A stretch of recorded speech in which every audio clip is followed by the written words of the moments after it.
Écoutez le monde vétérinaire autrement sur Veto Micro, un podcast produit par Temavet. Bonjour, je suis Marine Slove, vétérinaire touche-à-tout, journaliste et fondatrice de Temavet. Moi, je suis Sophie Hulford, vétote multicasquette, et je me suis fixée comme objectif l'amélioration du quotidien des vétérinaires. Bienvenue sur la saison 2 du podcast qui donne la parole aux vétérinaires. Vous entendrez ici des consoeurs et des confrères, praticiens ou non, raconter leur parcours professionnel, avec leurs réussites, leurs joies, leurs difficultés et leurs échecs aussi parfois. En se confiant sur une tranche de leur existence et en interrogeant leur quotidien professionnel, ils nous démontrent qu'il y a 1000 façons d'être vétérinaire. Nous avons voulu ici nous raconter tels que nous sommes vraiment. Parler de notre rapport au métier bien sûr, mais aussi et avant tout de notre rapport à la vie, à l'animal, à la planète. Ici, pas de tabou, pas de langue de bois et surtout pas de culpabilité. Vous êtes ici chez nous, mais surtout, vous êtes ici chez vous. Belle écoute! This week on Veto Micro, we are going international for the second time this season and heading to the UK with a truly inspirational person. Greetings to you, Katie Ford, and thank you for accepting my invitation. Thank you so much for having me. I am really looking forward to this conversation, Sophie. Super. A few lines of introduction then. Katie, you are a veterinarian and you graduated in 2012 from the University of Liverpool. After graduation, you practiced as a small animal vet and rapidly enrolled in this medicine certificate to further your skills. Like many veterinarians, however, you suffered from imposter syndrome and self-doubt, which spurred a spark and ignited a flame to further your interests in personal development. Today, you are a certified coach, a true influencer with over 20,000 followers across social media, and an international and keynote speaker. You have founded several companies that you will tell us all about very shortly. And in 2023, you were awarded the prestigious Royal College of Veterinary Surgeons Inspiration Award for inspiring the UK profession with your work on impostor syndrome. You are currently studying for a master's degree in emotional well-being, one of many extras to your qualifications, with a one and only goal to endlessly support the well-being of veterinary professionals. Your passion, reminding others of their inherent value, a very noble cause. Finally, you live with your partner in Saddleworth with your two gorgeous ragdoll cats. You enjoy being outside, mountain biking, and going around charity shops, which is a very British thing to do, and I expect a few of our listeners will have to Google that to find out what it's all about. Katie, once again, great to have you on the show. Very excited. We have at least 2 hours ahead of us. I fear it may not be enough. Are you ready? I am very much ready, and I love that you added the charity shop bit in there as well, Sophie. We'll loop back round to that, I have no doubt. Definitely. So I'll start with our traditional icebreaker question. Why did you become a veterinarian? I always love this question and listening to everybody else's answers, Sophie, so thank you so much for asking. I feel as though I've got quite a cliched answer. I always grew up surrounded by animals. We'd always got dogs, rabbits, guinea pigs, cats, and I always felt very close to animals. I liked people too, but I was academically talented. I enjoyed science, I enjoyed maths, and it just made sense. I never really looked at anything else. If I'm honest, I probably had a couple of weeks where I considered being a doctor rather than being a veterinary surgeon, but that was always my aim for as long as I can remember. It's funny that you say, sort of a rephrase, humans are okay, but animals are better, you know. Did you realize when you were aspiring to become a veterinarian how much people work that there might be involved? I don't think I was conscious of that for a long time. If I'd known, I don't think it would have changed my decision. And ironically now, I am all about humans. That is my biggest passion, is actually about supporting the people that support our animals and our clients, more so now than probably supporting animals directly. So I don't think I was aware, no, and I don't think it would have changed anything for me. But it's interesting, we maybe don't speak enough about that on that trajectory towards vet school. I don't know what you think, Sophie. Completely agree. I mean, I certainly was of the people who loved animals to bits, wasn't really concerned about people, and going into profession was like, oh, wow. So treating animals is treating people just as much. And I agree with you. I learned to enjoy that part of the profession, but I know a lot of us and a lot of people that I talk to find that part of the profession quite difficult, and not having maybe enough guidance prior to or even during vet school, I think is sometimes a concern. Definitely. And you know what I always find interesting is that we have this whole idea of what we term soft skills. And actually at Vet Empowered, we have a real sort of contest with this phrase because it makes them sound so accessory and so like they're just an extra that is a nice to have. And actually those things are the absolute foundation of what we do. Because I'll tell you now, everything that I've learned through my masters, through coaching, through all of my own investigations, exploration, and education is about how humans work and what is going on inside our brains, inside our bodies. And once we start to understand that more, people make sense. And actually, we take far less home about how somebody else has behaved or interacted with us because we understand that everybody has their own experiences, their own struggles, their own story, their own view of the world. And when we start to see it from that way, we can bring ourselves and them a little bit more compassion. I certainly know this from the people that I work with, but also from my own story too. But we don't focus enough on those things. Even now in the UK, we have progressed a lot, but we'll still see streams at conferences that are around these topics that maybe have 30% of the number of people that are on the clinical streams. And you sit there thinking, gosh, everyone should be listening to this because this is going to absolutely amplify all the other things that you learn. Totally agreed. And I actually, what you say about the congresses is interesting. I always feel that they should be a mandatory stream rather than an alternate stream. And people, as you say, sort of choose clinical streams rather than the soft skills, when actually the soft skills probably help them out a lot more. Definitely. I think the interesting thing, though, is that for us to be fully engaged in something and want to put it into action, we've also got to be interested in that. So I think I love the point of making it mandatory. I do also think if we're forced to go to something, do we sit there and think, I'm sat here, I'm listening to it, but we're not fully taking that in? And one of the reasons why I'm so passionate about putting messages out on social media, sharing my story, being on podcast episodes, is to inspire people to show up there on their own in an empowered way. So if, for example, you go to a session that's understanding communication, that isn't an admission that you feel that you're not a good communicator. That's you saying, I know this is a really valuable topic, and this is going to take the service that I deliver and my job satisfaction to the next level because I'm hitting less of those roadblocks about how to explain this to a client, or how can I soften these conversations around finances, for example, or in difficult situations. And I'd love to see people feeling more inspired and empowered to say, look, actually, this is the cool place to be.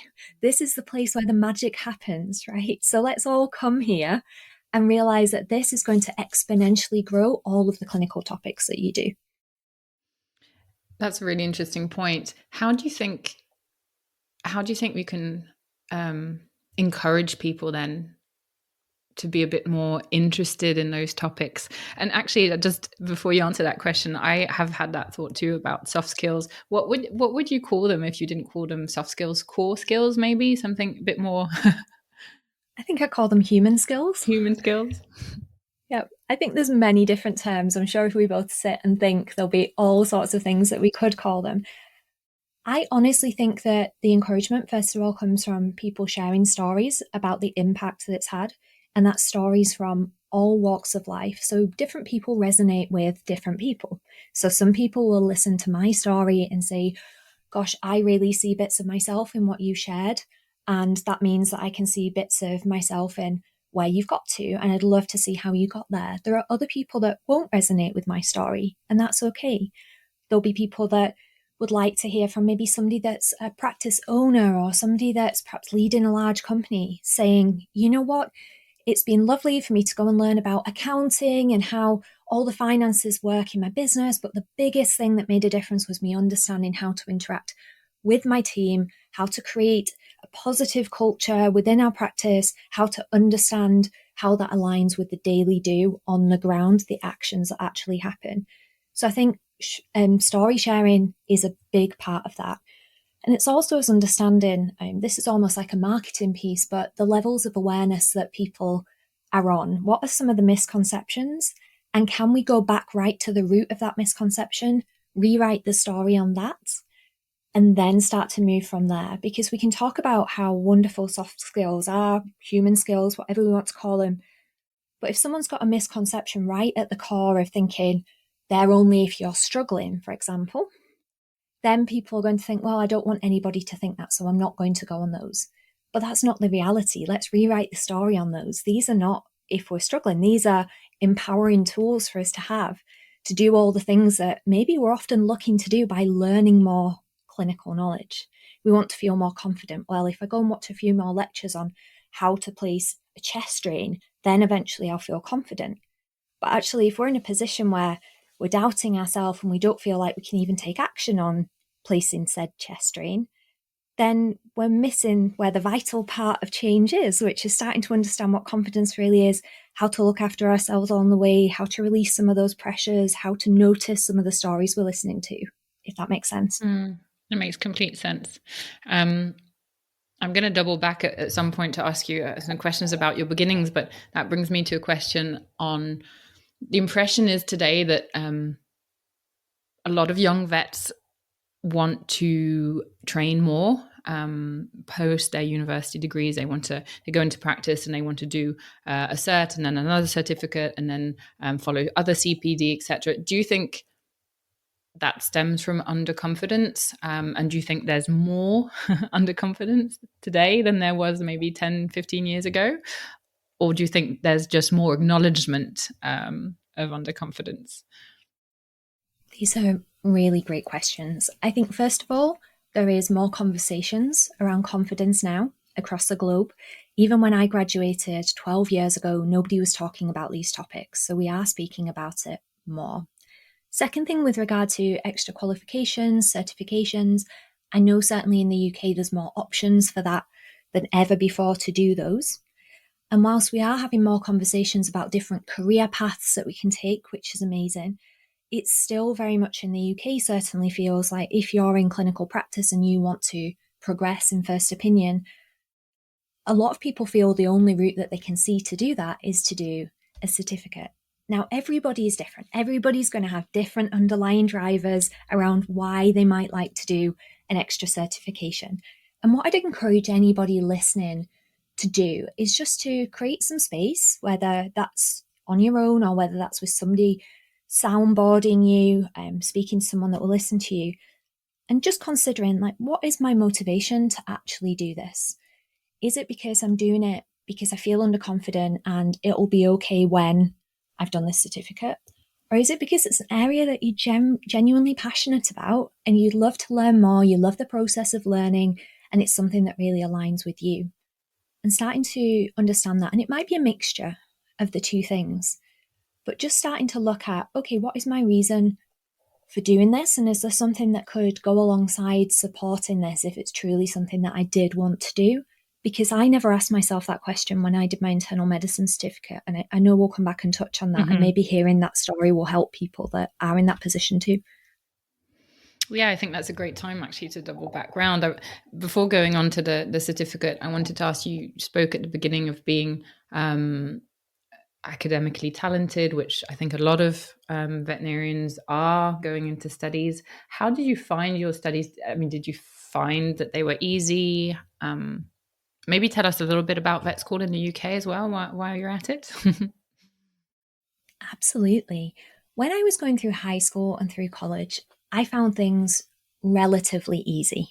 But then when I got to vet school, I'll be honest, I felt distinctly average. And that really fired up my feelings of being an imposter, because I'd gone from always being top of the class, always being praised for being the intelligent one, to being in the middle of about 120 other people in my year at vet school at Liverpool University and thinking, gosh, everybody else seems so smart here.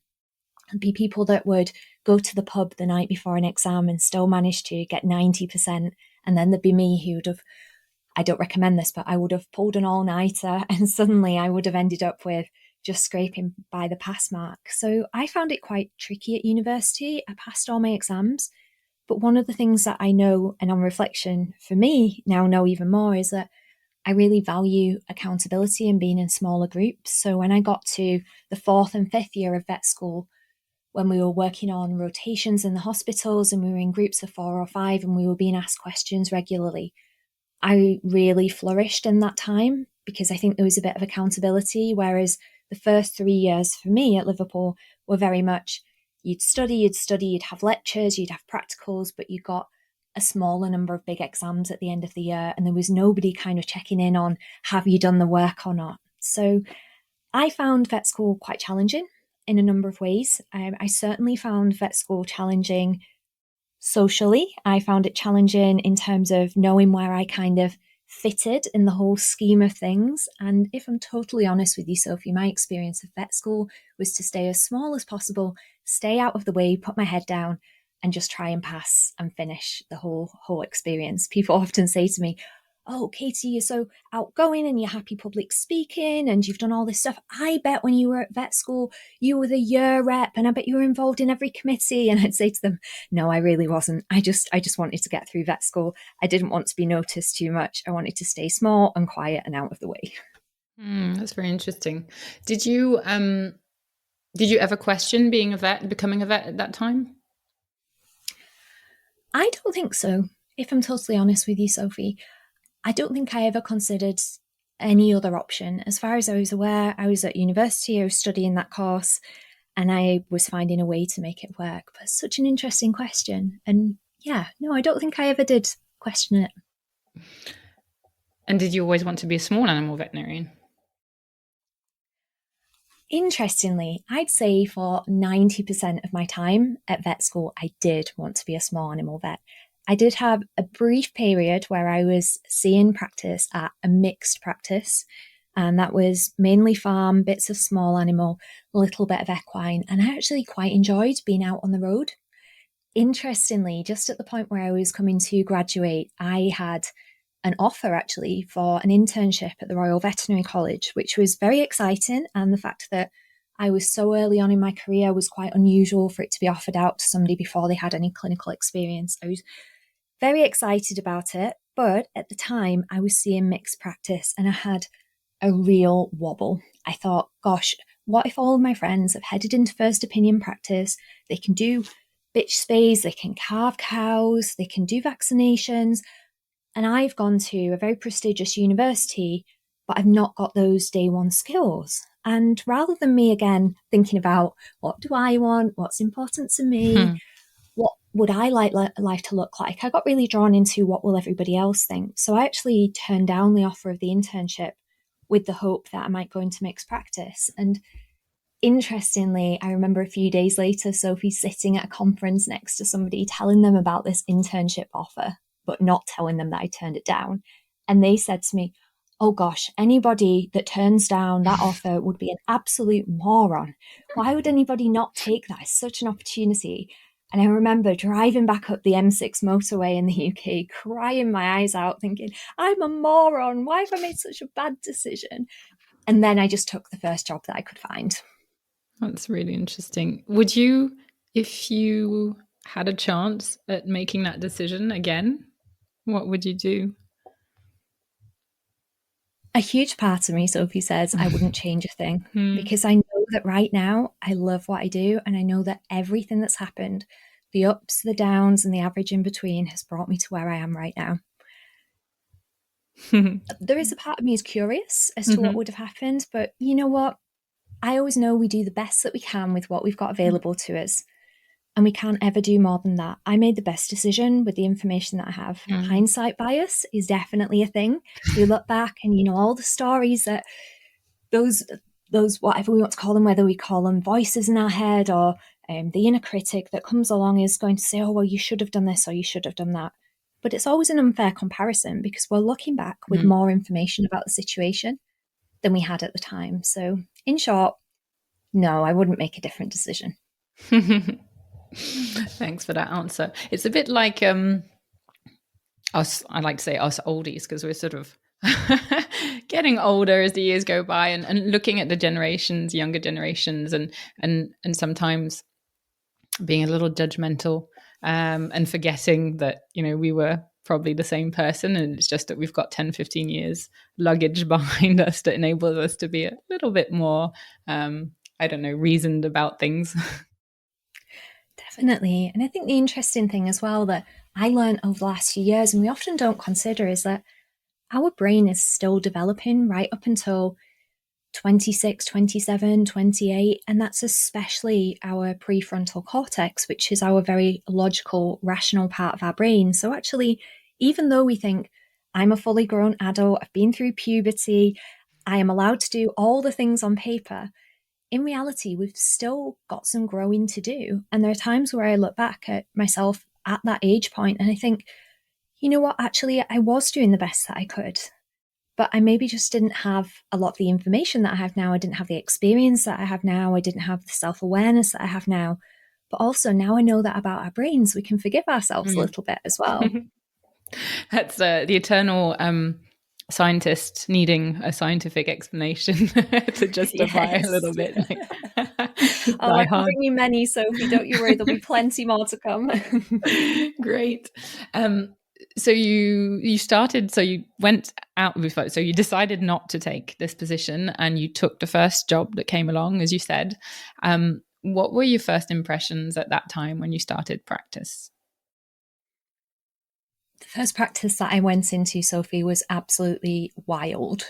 So we were a very low cost practice. To give an idea, our consultations were about £12.50, which isn't far off similar in euros. So it was very low investment. We had a lot of people would come. And we also had what we call open surgeries, which I don't know, do you have open surgeries in France, Sophie? There are, a few practices that do it, quite rarely. So yeah, basically people not, to explain to the audience, people not taking, making appointments and just walking in over a period of time, which crams in a lot of people generally, doesn't it? It does. And then put that hand in hand with being a very low cost practice, we had a lot of people that would show up. So sometimes between 9 a.m. and 10 a.m. we'd have an open surgery, and it wasn't uncommon for 30 people to come for two of you to see. Now, obviously, we didn't see 30 people between two of us an hour, but it meant that somebody had to keep seeing all those open surgery clients. And then at 10 o'clock, we'd have 2 columns of appointments that would appear as well. So I was very much thrown in the deep end. I very much knuckled down and did as much as I could do, but I don't think that physically wise I could tolerate that so much. I didn't have the awareness or the understanding of how we work. In those first few months, I just absolutely threw myself into it. And I think I was quite forgiving, to be honest, for the first few months, of knowing that I was right at the beginning and it was okay to ask for help and I wasn't going to know everything to start with. But it was probably at that point, Sophie, that those doubts just started to creep in, maybe three months in. That's an interesting point you bring up, actually, about sort of that time when you're a beginner, when you really forgive yourself. And I find it comes up like in sports that you do as well. You're at the beginning, you start, you're like, oh yeah, it's fine, I'm going to be shit at this and it's okay. And then suddenly there's a switch, at which suddenly you start putting pressure on yourself, and somehow you should be good at that, whatever thing you've gone into at that point. And it's kind of very black and white. Would you agree with that? Absolutely. And isn't it interesting? Where does that time scale come from? Who tells us that? And that can even be a question to start to gently and compassionately ask ourselves, like, where is this idea that by 3 months in, I should be completely self-sufficient in this role? Who said that to us? Did someone say that to us? Where did we learn that? Because actually we start to realize that's not based on fact. And everybody's always growing. But I'd very much, just as you said, got to that point a few months into practice thinking, I need to stop asking my boss questions now. He thinks that I should be doing this on my own. And never did he say that. But I'd created this scenario in my mind and this pressure of, I should stop asking, I should find ways to solve this myself.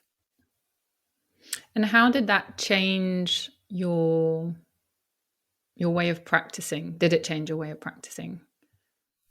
Oh, definitely. So I was quite resourceful. I started by ringing the external laboratories. I was looking in textbooks. I was speaking to referral centres. I was going home and doing CPD at home. And I was doing everything that I could to try and find the answers. I was working longer hours. I was seeing people on my afternoons off. And I was creating good outcomes, to be honest. But there were two issues with that. The first one was I wasn't owning any of those outcomes. I was putting them down to it being luck, that it was something that I just watched a webinar on. Well, that was lucky. I just watched this webinar. Anybody else could have done that. I was saying, well, you know what, actually, you did get help with that somewhere, so you didn't fully do that on your own. And the second thing was that I wasn't looking after me either. I'd kind of almost weirdly become this sacrificial lamb in terms of I'll just give myself to this cause. And after I've been doing it for a year, then I'm sure I'll get to the point where I'll pick back up my hobbies again and I'll start seeing my friends again and I'll stop finishing work at midnight. But the irony was that point didn't ever just come on its own. Do you think that I almost want to call it sacrificial lamb syndrome? It's something that comes a lot. Do you think it's kind of almost an injunction in the veterinary profession that, as a young graduate or even as an older graduate, in fact, you should be working every hour that God's given you to be a veterinarian? Such an interesting question. And I think this is such a bigger one that it would be so interesting to get a lot of stakeholders from the profession around the table to really start to see what all the thoughts are on this, because there's almost two schools of thought on this. When we think about somebody that's had a really tricky time in practice and we're looking at how their attitude is towards the newer generations of a profession, it tends to go one of two ways. The first one is it was crap for me, so it has to be crap for you as well. I went through this, so you have to go through this too. Then you've got another group of people that say it was really crappy for me and I don't want you to have to do that. And I think at the moment, sometimes it still leans towards the former, towards it wasn't very good for me and this is just how it has to be. And actually, let's empower us as a profession to say, look, is this fulfilling? Or are we going to look at, certainly in the UK, our rates of people leaving the profession? Are we going to look at the people that are actually starting to say, often a lot of them are less than 4 years graduated, you know what, this isn't what I signed up for and I'm going to vote with my feet? Do we start stepping back and saying, look, is it that we need to make a cultural change as a profession? Do we need to sit back and listen to everybody and start to really put down those preconceptions of how it has to be? Because we can still be caring, but we can include ourselves in that too. Completely. I take it from what you're saying that you've got a lot of people in the UK leaving the profession. Our numbers are astoundingly high. I think we're about 40% leaving before the age of 40, something along those lines. Gosh, that's such high numbers, isn't it? And so 40%, out of the total number of people leaving, so which makes it obviously a bit less. I mean, certainly in terms of, we've had a lot of studies recently. So the British Veterinary Association run a survey and they'd said, I think it was back in 2023, October time, when they'd looked at how many people thought they'd be in the profession in 5 years' time. And it was 17% of people had said they didn't think they'd be in our profession in 5 years. 19% of them were unsure. There was some Royal College of Veterinary Surgeons data from 2021 that said 10% of vets plan to leave within the next 5 years. And interestingly, I know I'd alluded to this, but I think it was 46% of those leaving the industry each year had been on the register for less than 4 years. So it is those people right at the start that are starting to make that decision. Of course, those numbers, as I was saying, the ones that said they wouldn't be in the profession, these were for reasons other than retirement too. I think it's worth bearing that in mind. Yes, and you have to ask yourself, I guess, why is this happening? On a societal perspective as well, as just on a veterinary perspective. Definitely.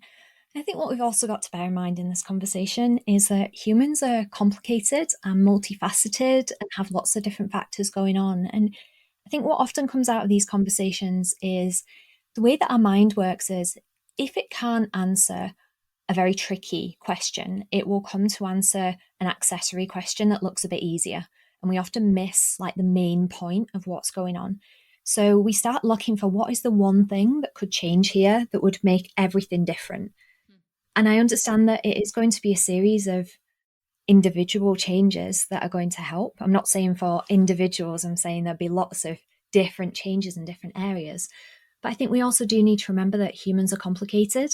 Everyone's different workplaces are going to be different. But starting to just create that gap for us all to start just looking and being like, okay, what do I want? What do I need? What are some of the factors and the figures that are coming out here? What could be changed? How can we start to bring a curious and compassionate approach to that? How can we look at other industries as well, see what they're doing? How can we start to just look at this from a non-judgmental point of view and even take the pressure off of it having to be one thing that changes? Let's take a curious approach and do it bit at a time, if that makes sense. Completely. Perhaps a sort of trial and error approach and go, okay, these things look like maybe they could do some good. Let's try them and see what happens. Yeah, definitely. And bring a scientific approach to it as well. We know that we've got data from various things that we can do. We've also got other industries. I know they're not the same, but there are parallels that we can draw.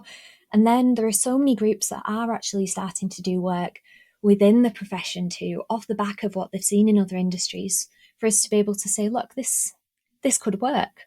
Let's trial it. Let's be curious. Let's look at, does this make a difference? And that might be, for example, in the UK, we've just had some new flexible working laws that came in at the beginning of April, which obviously HR is not my area of expertise, but certainly it means that people can ask a lot sooner and they don't have to kind of have a justification for asking for flexible working. And that again leans into everyone being an individual and working better in different ways. So it's easy sometimes for Sophie to say, you know what needs to happen? Everybody just needs to work 8 till 4 and that will make life better. That might make life better for 40% of people, but there are some people that actually genuinely enjoy night shifts. There are some people that like routine. There are some people that like variety. There are some people that would like to work 3 longer days and have 2 days off. There are some people that would be quite happy doing 8 till 12 every day and always having an afternoon. So it's creating spaces for us to remember we are individual and creating options as well. Yes, going back to what you were saying about sort of validating that what you need is okay. Yeah. And it's interesting, isn't it? Because I think, again, this comes down to compassion, but realizing that for years, many of us, whether that's through childhood, whether that's through school, through vet school, have been told what we should need. And if we've tried to do something in a different way, we've maybe been told that that's wrong, or that we should be doing it this way, or maybe we've been handed lots of stereotypes. Even if nobody's said it to us, it's what we've seen. And then we assume this is the way I have to do it. And we judge ourselves if we don't find that the easiest way. Completely. I'm going to double back again to your first experience because we know all this is coming from your experiences. So I think it's really interesting for people to hear you out. So you're in your first job. You're starting to put a lot of strain on yourself. You stay in that first job a year, if I'm correct. What is it that makes you realize that you need a change at that time? Great question again. And it was just short of 1 year. I was starting to feel really tired. I'd seen a few of my colleagues that had left. I'd started to see people that were maybe on social media. We used Facebook a lot back then, seeing what they were doing. And I just started to realize this isn't sustainable. And again, one of the things that I was passionate about at the time was internal medicine. And I realized that the type of practice that I was at, whilst we did see a lot of cases, there were also a lot of cases where people weren't willing to investigate. I understand everybody's different, but I kind of felt in a way that I wanted to put my skills to more use. I wanted to study more, and I was interested to see what it would be like in a different setting where I wasn't trying to see 20 cases in the morning, and I could maybe have a little bit more time to dedicate to one person or one client and their pets. So that's when I ended up thinking I'm going to move to a different role. And interestingly, it was a veterinary nurse that I used to work with when I was a student, sent me a message on Facebook and said, hey, the clinic that I'm at, it's awesome. There's 20-minute long consultations. We've got really lovely clients. We're in a beautiful area. Why don't you come and have an interview? And I thought, you know what? Why don't I? That's perfect, because you answered my second question, which was going to be, how did you choose your second job? You decide to do a certificate during that job.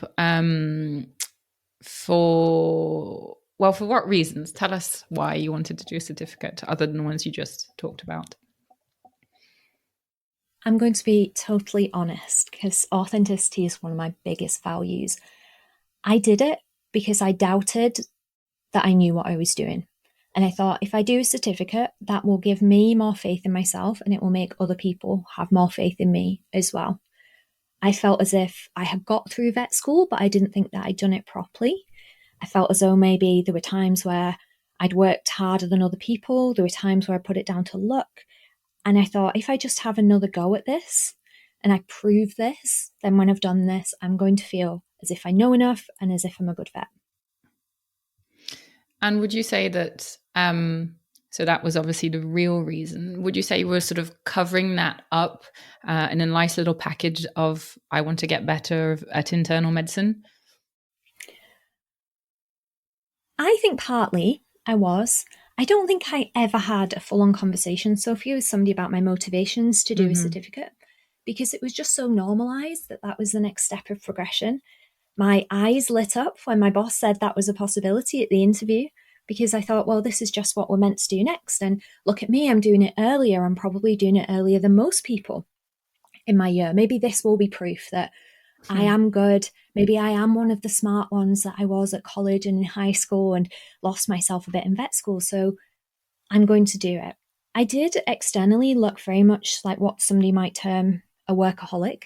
Nobody would have ever known that I had doubts underneath Sophie. They just thought, Katie's so hardworking. Katie loves her job. We can't keep her out of the practice. Look, she's doing a certificate in her spare time as well. She just loves this. At what point did you start putting a name on imposter syndrome and self-doubt? You talk about sort of almost a indistinct realization that you were trying to make up for something there. But at what point during that job or during the certificate did you go, okay, this is, the certificate clearly isn't making things better. There's actually a thing here. For me to give that experience a name, years after that experience, Sophie, I'll tell you that, years later, I thought at that point I was the only one to ever experience that. Because what did I see? I saw everybody on social media posting about all the wonderful things that they were doing. None of them were ever saying that they doubted themselves. None of them were saying that they had cases that didn't go to plan. None of them were saying that sometimes it's challenging for them. I just saw the people from my year group getting internships, doing endoscopies, heading off to different countries and going and working at rescues, buying into practices. And I thought, I'm the only one that feels this way. And even if I ever managed to confide in somebody about it, they said, oh, don't be ridiculous. And I think, oh gosh, I can't tell anybody about this then, because they think I'm being ridiculous. I really must have them hoodwinked here. I must have them duped into thinking that this is really who I am, this great vet. So I did get to a point where I knew that there was something that I needed support with, because I'd done all the things myself that I thought that I could do to try and rectify the situation. But I didn't know that the whole experience at the start seeded with feeling like an imposter. I didn't know that was a thing. And that's why I speak about it so much, with the hope that people will recognize that early on and start to look at, okay, what helps me? We'll talk about this more, I've no doubt, through the episode. Rather than thinking, what I'll do, what I did, is I'm going to outwork this. I'm going to work a bit harder. I'm going to get more qualifications. I'm going to make sure nothing ever goes wrong. I'm going to see all of my cases for follow-up so that if there is something that doesn't go to plan, I'll sort it myself and then I won't get found out. I'll come in on my weekend off. I'll run past work while I'm having a jog and I'll just run into the practice and have a quick look round. If there's any of my clients in the waiting room, I'll see them. And everybody, like I said, externally thought, Katie's such a workaholic, she just loves this stuff. Actually, that was me trying to quiet that doubt inside of saying, well, if you just see them, then at least you know what's going on and you don't have to worry about it. And for me, my experiences went far beyond feeling like an imposter. I ended up anxious and burnt out. And I think that's something really important for us to cover later in this episode as well. Mm.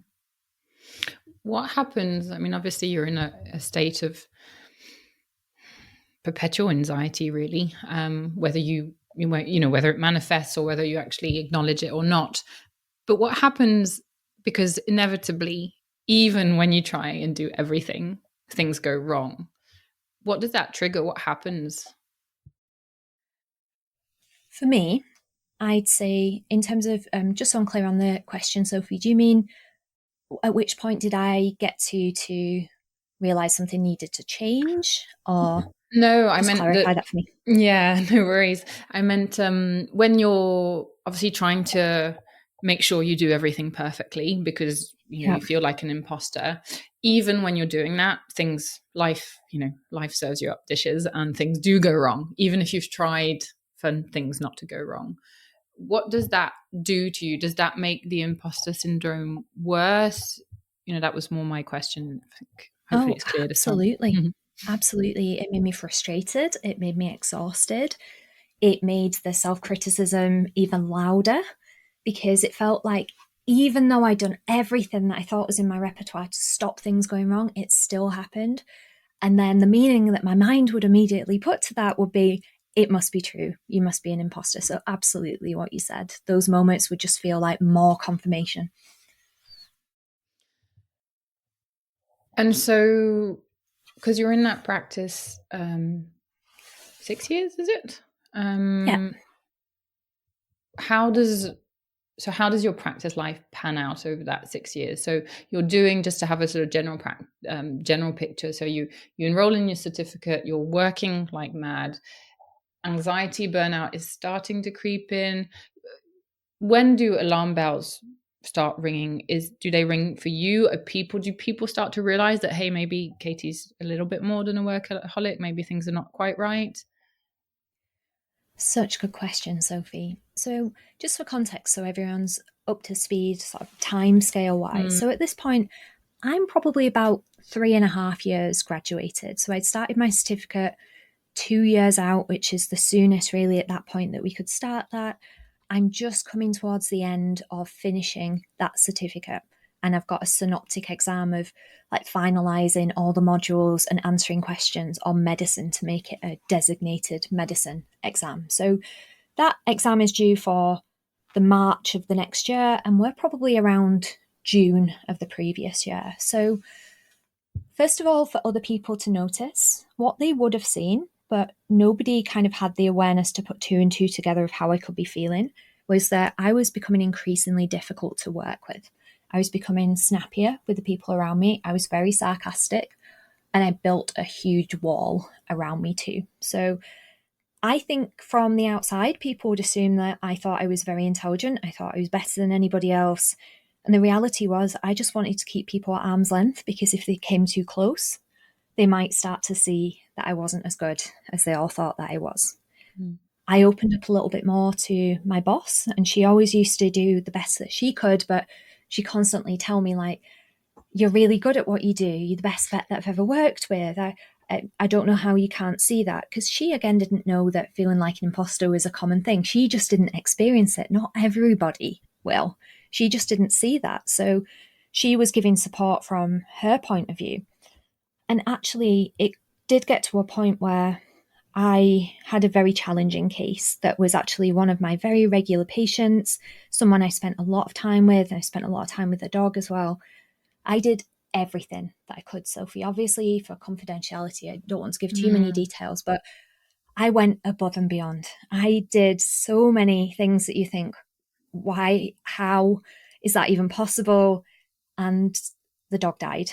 And for me, that was just absolute confirmation of, even if you do absolutely everything that you can do, things are still going to go wrong, and this is just proof. And that was the point where I think my boss had seen me crying when I was on call and we were the only ones in the building. And I remember her saying to me, Katie, I'm really worried about you and I really need you to reach out for some help.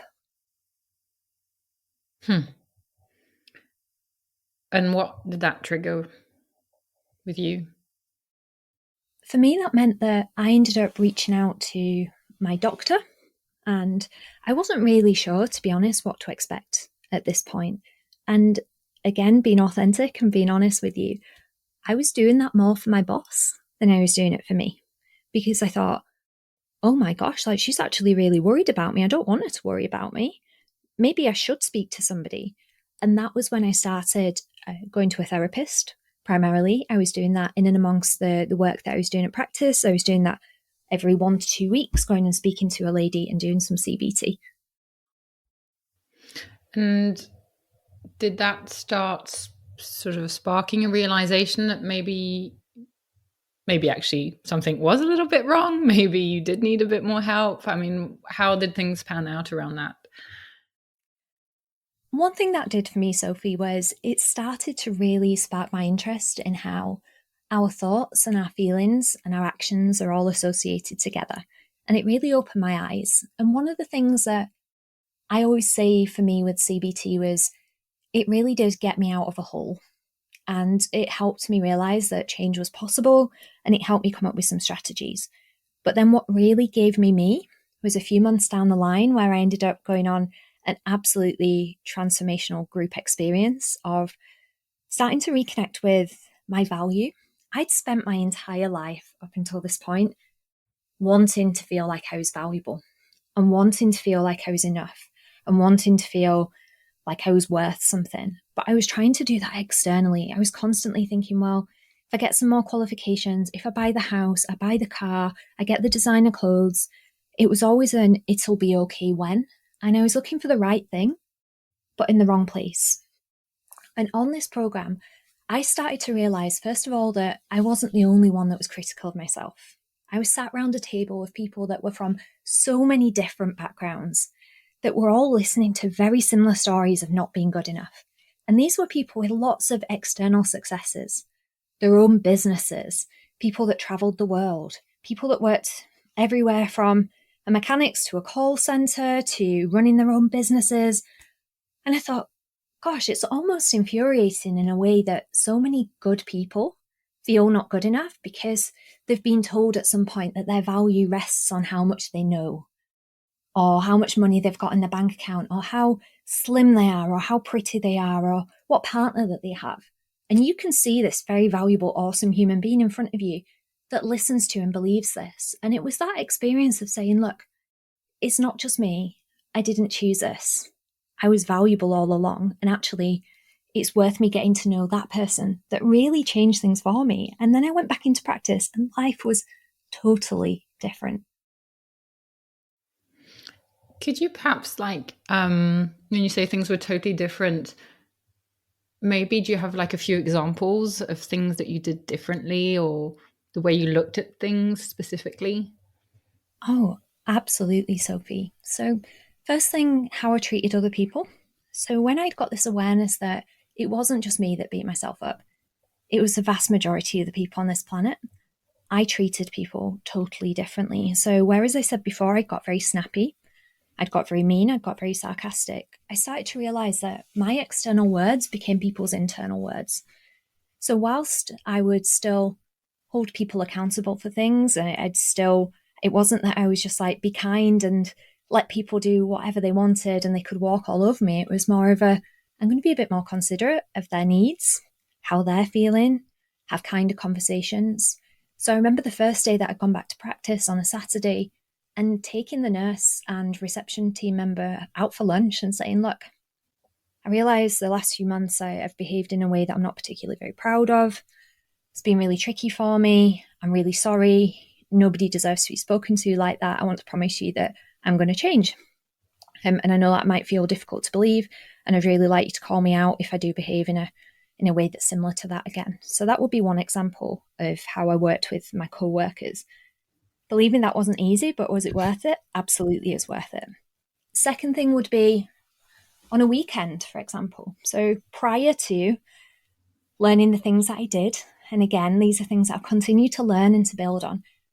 I would have been in that practice every weekend, even when I wasn't meant to be working. I'd be down there saying I was doing my certificate, when actually, maybe I'd be doing my certificate, but I'd have half an eye on who was coming in, had I missed anything, had anything gone wrong.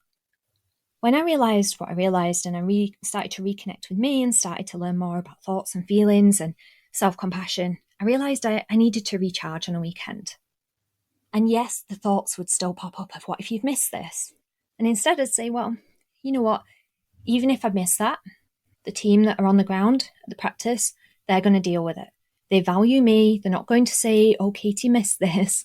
They're going to look after that pet. They're going to look after that owner. They're going to do their best as well in the same way that I would do the other way around. And yes, that felt weird and it took time to really take that in. On a Monday morning, rather than what would be the first thoughts that would pop up of, oh my gosh, what's gone wrong? What are you going to have missed? What are you going to walk into on Monday? I'd notice that. I'd kind of thank that for its input. Thank you. But actually, you know, what could actually have gone well over the weekend? How can we look at what we're passionate about as we head into this? How can we take this one step at a time? What if something great happens today? And it really just started to tweak my whole outlook on being in practice. And yes, there were tricky days because we're human. Yes, there were days that I got drawn into stories and I forgot. There were days where I had challenges. But I'd say the biggest thing is I changed the relationship that I had with myself, which then in turn changed the relationship that I had with other people too.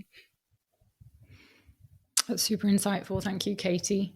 Yes, I think often perhaps we try and do it the other way around, changing our relationship with others, or perhaps blaming others for the relationship we have with them or with ourselves. Does that make sense?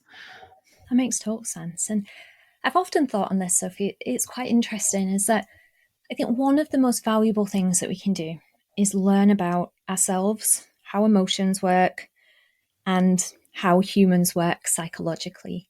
And we start to realize that we've gone through a world where we've been told that there are good emotions and bad emotions. And there are some that we should feel, and there are some that we shouldn't feel. Now, that means that if we do feel one of the ones we've been told we shouldn't feel, we've got an extra layer of judgment on top. So we feel sad. And then when we think, well, I shouldn't feel sad about this, or we feel angry, we think I shouldn't feel angry about this. What does that mean? Then we miss out on, sometimes we need those emotions and they've got a need behind them. Sometimes that's actually proportional to what's going on. Sometimes it's over proportion and it's based on something that's happened to us previously. But I think the more that we can start to understand emotions for us and we can take the judgment off how we feel and start to be a bit more curious and compassionate, the easier it is for us to do that in other people as well. So my example would be, if we really judge ourselves for feeling angry about a situation, then when we see somebody else getting angry about a situation, we also tend to judge them too. Whereas if we can start to realize that where anger comes from, things that maybe help us to navigate that as an emotion, help us to regulate how we feel without the judgment, then we also know if someone else is angry, we don't tend to go, gosh, they shouldn't be angry. We're like, oh, that's really interesting. They're angry. I'm going to listen to them. I'm going to realize this is their anger. Listen to them, see what they need, see if we can resolve this, if that makes sense. The more we learn about ourselves, the more we kind of change how we see other people too. Super example. Thanks. Doubling back again to your personal experience. So if things are going better, you're tuning in more to yourself and to others. You've realized that you're not the only person suffering. It's perhaps a word, suffering from imposter syndrome, although you haven't put a word on it maybe yet. At what point do you think, wow, maybe I need to share this with more people? At what point do you start having a voice on social media and communicating? That all started primarily with conversations that I was having with other people in my clinic. The ones that maybe had been scared of me at various points started to come to me for advice sometimes, or even just a listening ear, or somebody that they knew they were going to feel better for speaking to. And when I was sharing bits of what I'd learned and helping other people realize, you know what, you are valuable. I hear you. Tell me what's going on. Then I thought, it's really not just me in the veterinary profession that feels like this, because obviously the experience that I'd been amongst people from all sorts of different walks of life, but I was the only vet there. And the more that I spoke to the people that I worked with, the more that I spoke to friends that were in the profession, I thought, you know what?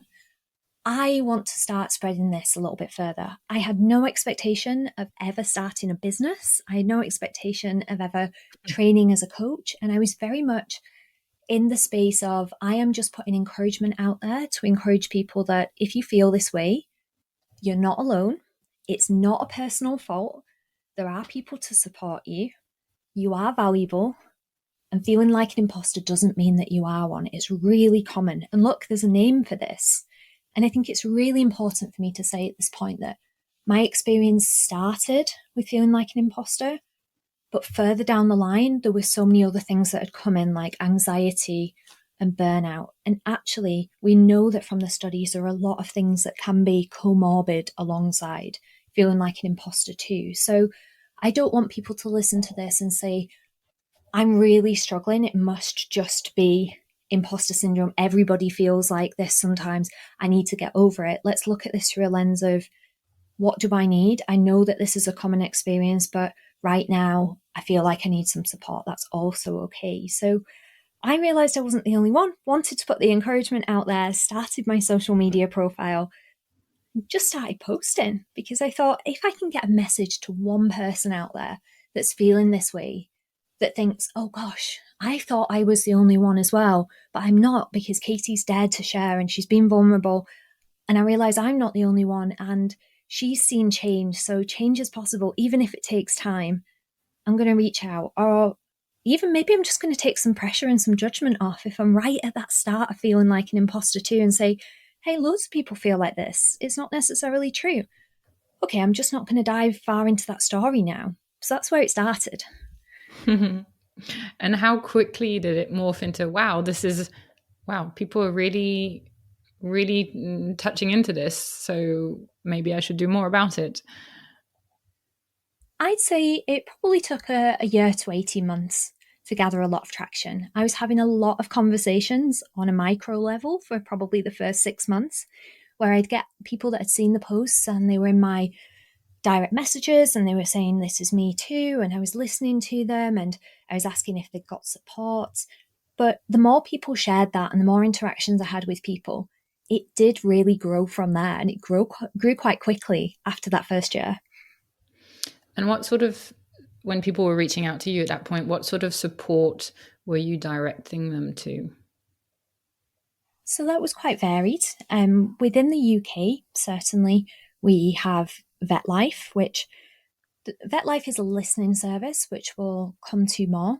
I was also talking to them dependent on the situation, because we know that actually coaching can be really valuable. I'd be talking to them about, have they spoken to anybody? I actually at one point did have a list of resources so people could see what resonated with them. It was reminders that we can always speak to our doctor in the same way that I did. We could speak to coaches, therapists. Everybody is different. So I wasn't at a point where I was in a position to be able to decide what specifically they needed, because they were all different. But I just got resources. I'd say, look, there's some information about different support services that are out there. If it's that this is something that's negatively impacting every single day, it might be worth starting with VetLife or the GP. If it's that you're heading into a new project that you're really excited about, but you feel like an imposter and who am I to do this? Coaching can be valuable, but you know what? The conversation starts is a great point, because then whoever it is that you speak to will be able to help ask you the questions and direct you towards wherever is going to be the best place for you. And would you say that however bad or however little bad you're feeling, it's worth getting in there early and reaching out and not sort of brushing it aside and going, oh, everyone feels a little bit like this from time to time. Maybe reaching out early, even if it's just for a couple of coaching sessions or just a quick visit to the doctor, is okay too. And people need to realize perhaps it's okay too. It's such a good way of putting that, Sophie. And I think there are two things to think about here. First one is remembering that everybody out there is different and everybody's going to have different experiences. Second thing is knowing that the experience of feeling like an imposter is very much on, for want of a better term, almost a spectrum of experience. So for some people, it is going to be the very odd niggling thought that pops up and they go, oh, that's just an imposter thought, and it disappears and it doesn't cause them any more trouble. For other people, it's going to be similar to my story where it's absolutely crippling. So I think the most important question that people can ask themselves is, how is this affecting me? Because if you have the odd imposter thought and you brush it off and you don't read too much into it and you're not bothered about it, and that's not affecting you, then we know it's really common. And maybe you might decide that, you know what, this doesn't affect me and I'm not bothered about it.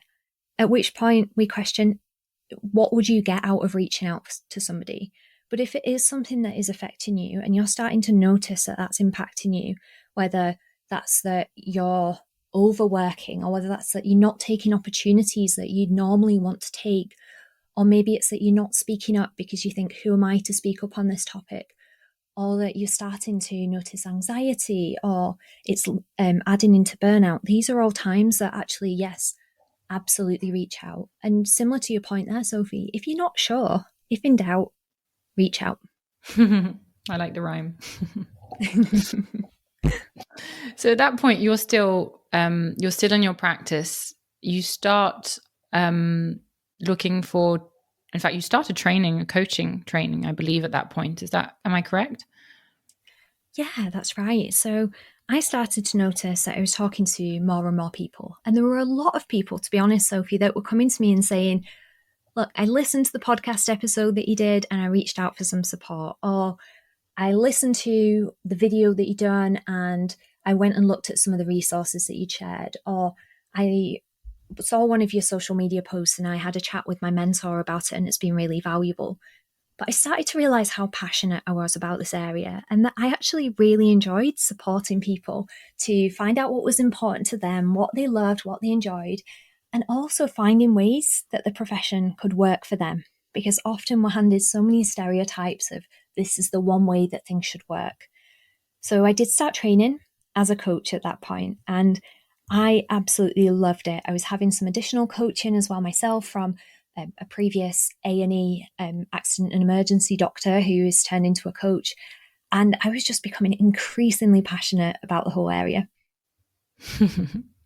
And at what point do you think, wow, maybe I should go into this full time? Is there an actual sort of aha moment, or is it something that happens progressively? I'd say it came more from one of those moments where you get thrown a curveball and you know where you think, this is terrible, but actually you look back and realize that really it was meant to be one of those moments. So at that point, I worked at an independent practice and my boss at the time was starting to consider whether she wanted to sell the practice. And there were a couple of corporates that were coming and making offers on the table. Up until this point, I had thought, I have no interest in owning a practice whatsoever. It's not something that's up my street. But then when I realized that there was the opportunity to own the practice that I'd been at for years, I knew it inside out. I was very involved in the management side of it. I loved the team. I loved the clients. I thought, this has to happen. I want to buy this practice. So please note, everybody, I still didn't really think that I was going to turn this into a business. I loved being in practice. Like, life had changed and I loved what I did.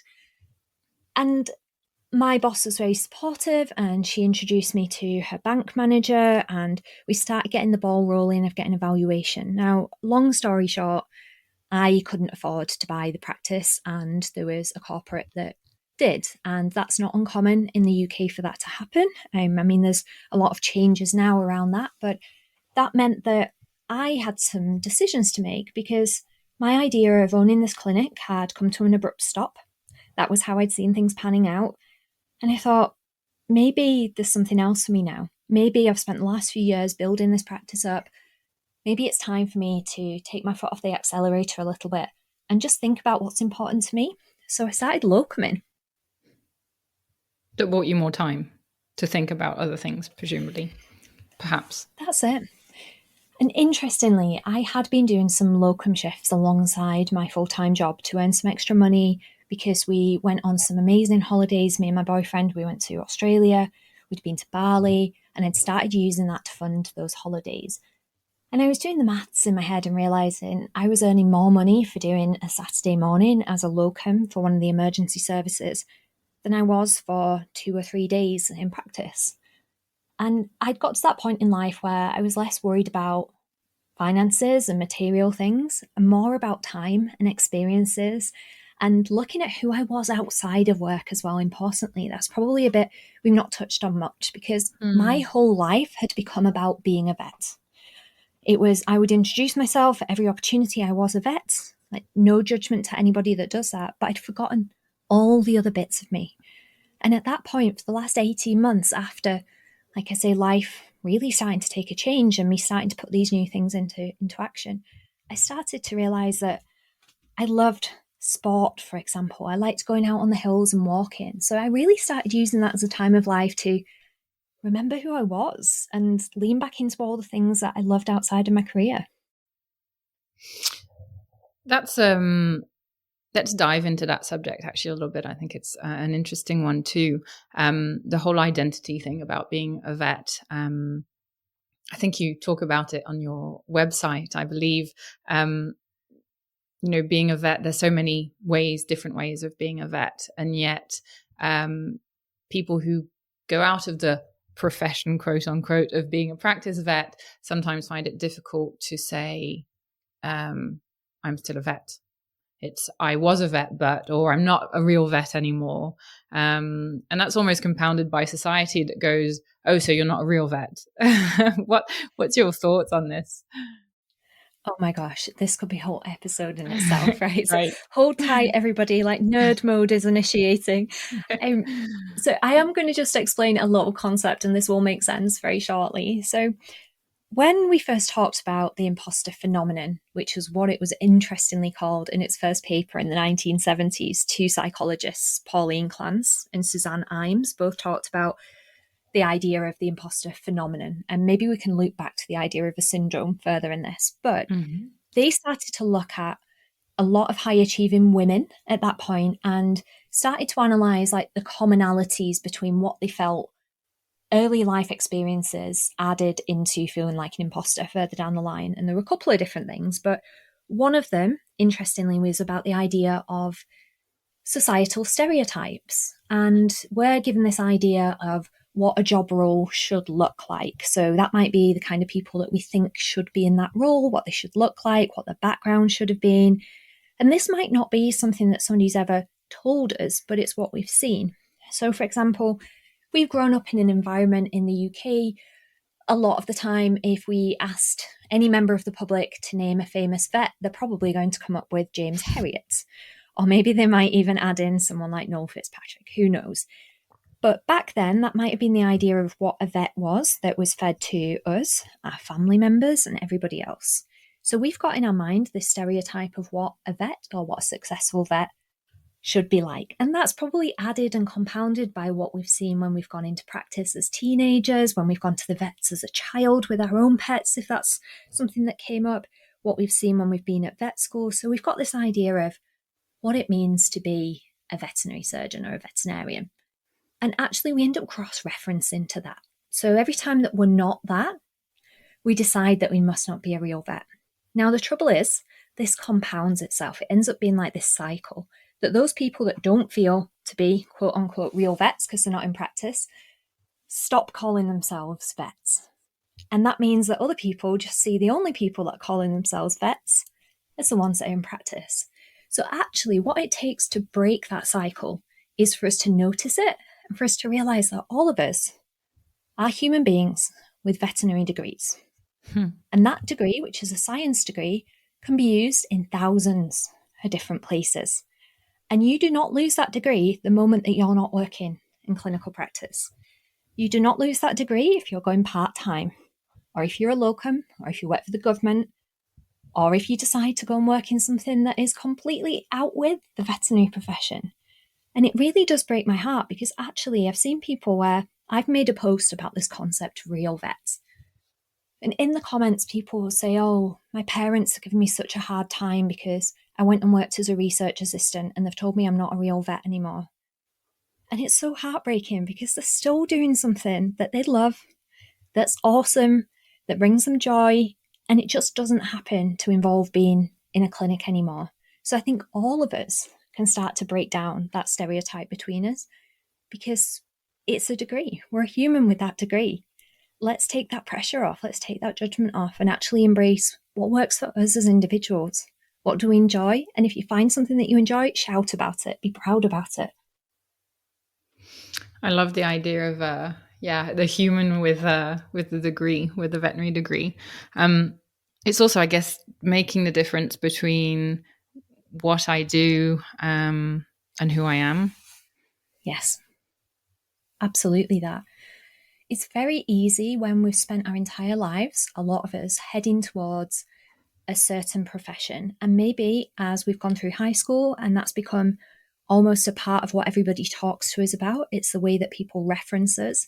You know, my nan used to say, oh, this is Katie, she's my granddaughter and she's a vet. And it's something that we get praised for a lot. So it kind of makes sense that that's something that would happen. But when we start to notice it, what it's really important for us to do is to remember that that is something that we do, and it can be something that we're passionate about and something that we love, but we would still be a whole, unique, enough, valuable human, regardless of if we were still working in this profession or not, and exploring all those other things that we are. Because what happened for me, which was something that was quite crippling, as you've seen from my story, was that I put my whole value on my job role. And I attached that at an identity level, meant that if something didn't go well at work, it meant that I was not a good human. It meant that if I had a bad case outcome, that must make me bad. Whereas now I could look at, gosh, that didn't go to plan. I'm still enough, I'm still valuable, I'm still going to experience emotions around it, I'm still worthy of compassion. I'm going to learn from it at some point, but actually it doesn't make me any less of a human being. So you're locuming, you're training, you're loving your training experience as a coach. When do you start coaching? So at that point, I'd done my training, I'd got my social media account, and alongside doing the locum work, I had started to post about the fact that this was what I was doing. And yeah, I've been doing it in the background alongside the locum work for a long while. And yeah, it brought me so much joy, but also being in practice did as well, and putting into practice everything that I'd spoken about. I'd learned during that coaching transformation process, and partly through the CBT as well, that, you know, I wasn't my thoughts. I could start to choose. I could start to bring myself a bit more compassion. I could start to be empowered again. So I was putting that into place in every aspect of my life as well. And then probably the pivotal point from there was more than likely, to be honest, the pandemic, Sophie. Mm-hmm. A crucial point for many people, I believe. So I guess my question would be, you decide then, so obviously locuming is less of a thing during the pandemic, and you decide perhaps to go full-time as a coach. At that point, was it a question of, okay, I'm going to be a coach full-time? Or was it a question of, okay, I'll be a coach for the moment because of the pandemic, but I'm definitely going to go back to veterinary afterwards? Great question. And I think when people see people that are starting businesses, they assume that they have this beautiful 5-year plan of what it's going to look like, and that they'll suddenly just press the go button and everything goes into place. I did not take action with thinking about whether I'd go back to vet med again or not afterwards. I didn't know whether I was going to do coaching full time. I was doing the best that I could with what I got in that very unusual circumstance. And as you'd said, my locum work had all cancelled. My partner works in the corporate events industry, so big gatherings had been banned in the UK since February. So he'd been out of work. I decided, it'll be fine because I'll do all the locum work. I'll bring the income into the house. The minute lockdown happened in the UK, I got the phone call to say, well, there's no locum shifts either. And I realised that I just wanted to channel that passion. So interestingly, because we'd seen the advent of more and more webinars than we'd ever seen before, people were starting to get inventive around who they wanted to come on their webinars. So for example, there is an event in the UK online called WellVet, which WellVet Virtual was lots of wellbeing speakers within the UK saying, look, it's a tricky time for us all right now. Lots of people are still working from home. Lots of people are working in clinic. Let's do a wellbeing event. And I was invited to speak on the topic of imposter syndrome at this event. And I was received really well. The way that I speak is always very real, very authentic. I'd share my own story. And that gathered a lot of traction because people maybe see my posts, but they never heard me speak. They'd never heard the passion. They'd never understood that actually she's got some really helpful insights here as well. And that kind of snowballed things. I was invited to speak more and more. I was getting more interest in coaching. And I did go back and do quite a few shifts in practice as well. There were places that I loved helping. I could see that they were really struggling, having had teams that had worked a lot through lockdown. So I was going and giving them a hand a couple of times a week. And I was just trying to balance the two things then because I was getting busier with the coaching work and the locum work I was doing too, whilst trying to look after myself in between as well. Now's probably a good Definitely. time to talk about your different companies because we've talked a lot about imposter syndrome and the coaching around this. And I know that's the beginning of your first company. So I'm sure there's more to tell about that. But perhaps we can then go on and talk about the financial coaching that has gradually become quite important for you too. Yeah, absolutely. So I have 3 businesses. And the first one, very unimaginatively named Casey Ford Limited, is just because that was where I did my locum work to begin with. So I never thought it would ever have to be a business name seen by anyone, but that's where I do still bits of my own one-to-one coaching. I work with a lot of entrepreneurs now that want to go out and do big things in the world and make impact, similar to how I did, but they're maybe feeling like imposters along the way. And I absolutely love that. But in December of 2020, I was on Instagram, and at this point I was coaching lots of people. I'd gone past 10,000 followers. I was getting invited to do webinars everywhere. People were talking about imposter syndrome and realizing it was really common and that we'd kind of just unmasked this thing within the profession that lots of us have felt but didn't realize there was a name for or that it was a common experience. So I'd gathered a lot of traction, which was exciting. I ended up receiving a direct message from a coach called Claire Grigson, and she had just qualified as a coach. I could see on her profile that she was also a vet as well.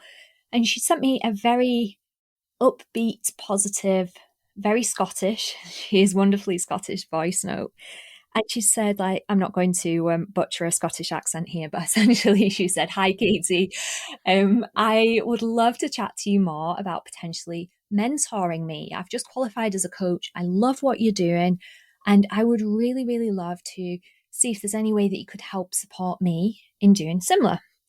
And when I first started out with coaching, there were a few coaches within the profession already. And I never say anything negative about anyone, but every time I tried to approach them for some support, I didn't feel like I received either replies or I wasn't very warmly received. And I understand people act in ways that maybe there's some scarcity comes in. I don't know why they'd respond like that. But I thought, I don't want to be that person. I want to be encouraging because there's enough people for all of us to coach. There's enough people that need support in this profession. So we jumped on a call and said, absolutely, let's chat more. And I just loved spending time with Claire. We were very aligned. We worked in a very similar way. We were very people-centered. We were very heart-centered in our approach of compassion and kindness and people being valuable rather than you just need to achieve more, achieve. And for a long time, I had sat and thought, I would love to do a group coaching program. Because again, when we go back to that paper from the 70s where they first talked about the imposter phenomenon, one of the things that they found the most valuable for people that were experiencing this was group work. In their experiences, group therapy, but you can translate a lot of that. Obviously, it's not the same, but you can translate a lot of that to group coaching. And the reason why that's transformational is that you'd have a group of high achievers that would think, I'm the only one that feels like this. But then they'd go around a room and say, oh, look, this lady is the CEO of a company, and sometimes she feels this way. This lady started her own business, she feels this way. This lady has done this, and she feels this way. Gosh, I can see that they are successful, even though they're doubting themselves. Maybe I'll start to doubt that that's true for me, because I've seen time and time again.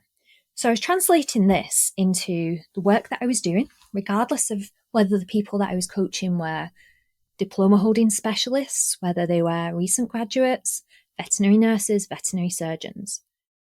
And I had sat on this idea of group coaching within the vet world for some time. Then when I met Claire, I thought, you know what was missing? Somebody else to do it with. I wanted some support with this in terms of two of you looking after this group of people. So we started Vet Empowered off the back of a direct message back in December 2020. We said, look, let's map out what this program will look like. What do we want to include? What are the tools and insights? And importantly, how can we get as much coaching in there as possible? So for anyone that's not heard of the idea of coaching, that is essentially us asking you powerful questions to help you find your answers rather than us telling you what to do. And we start to help break down some of those beliefs that are coming up. We start encouraging you. We start holding you accountable and also helping you just navigate some of maybe those roadblocks that come up as you're moving towards what you want.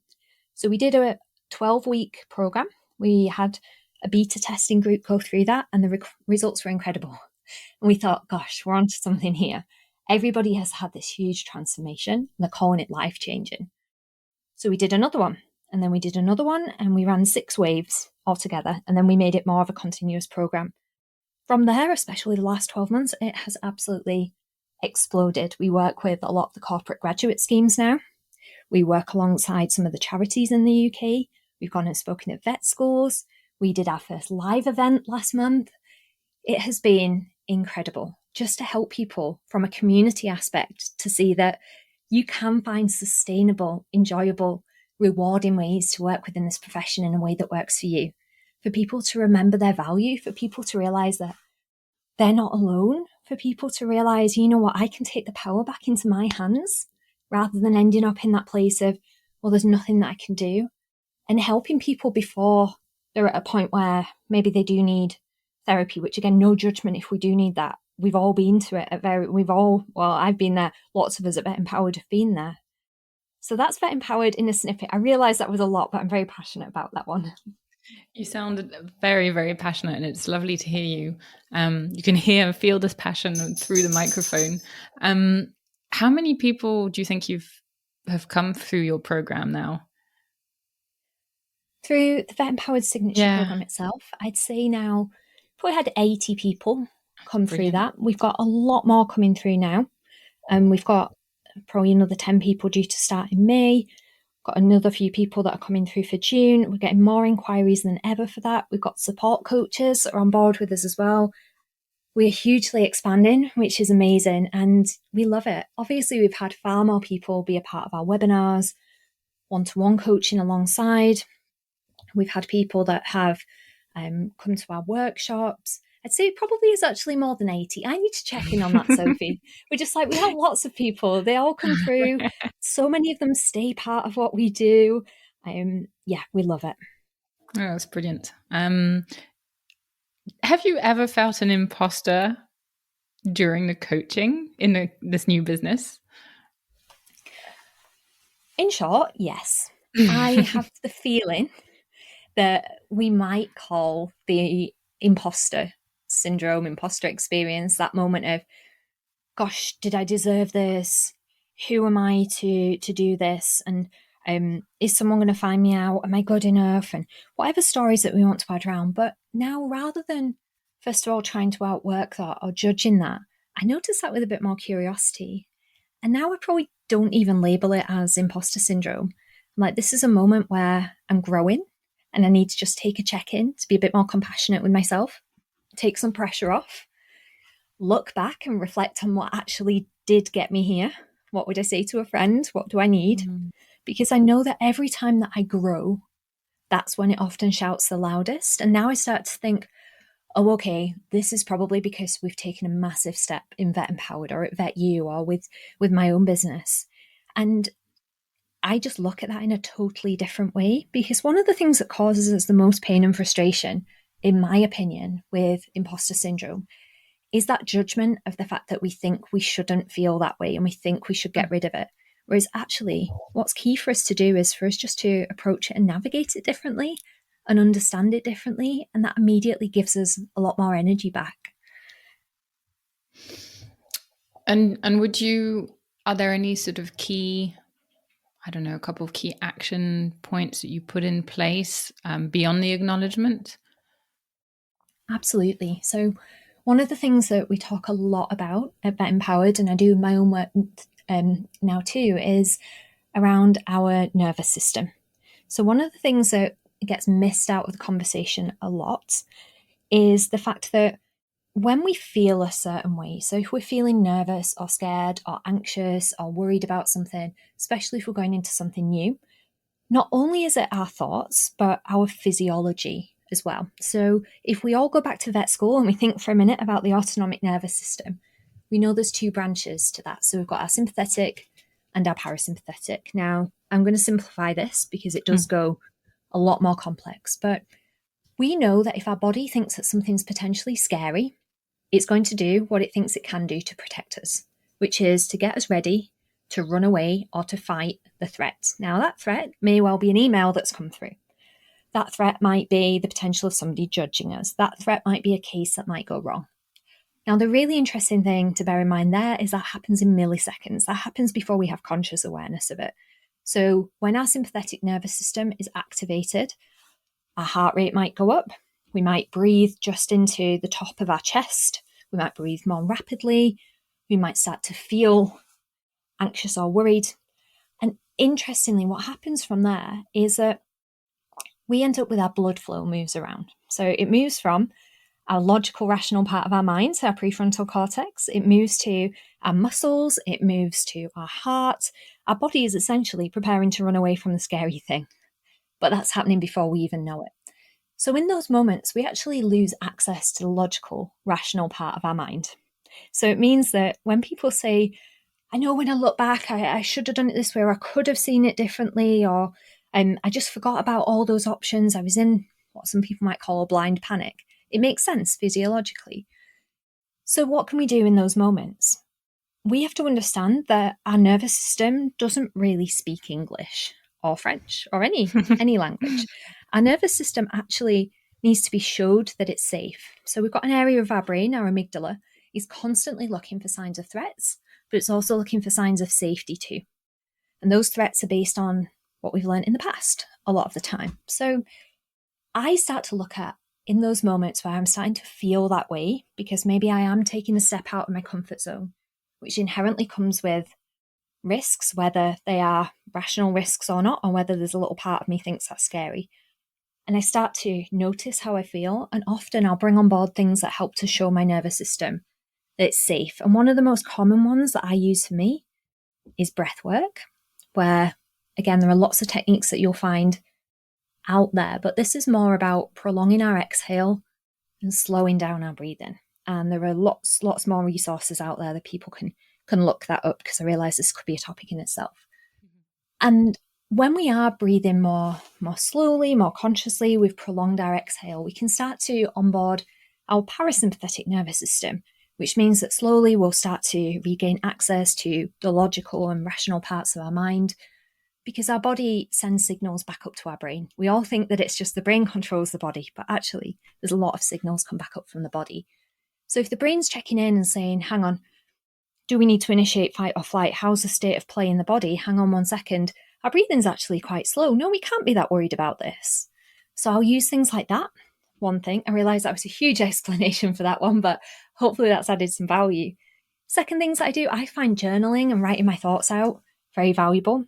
Third thing, I always have my own coaches.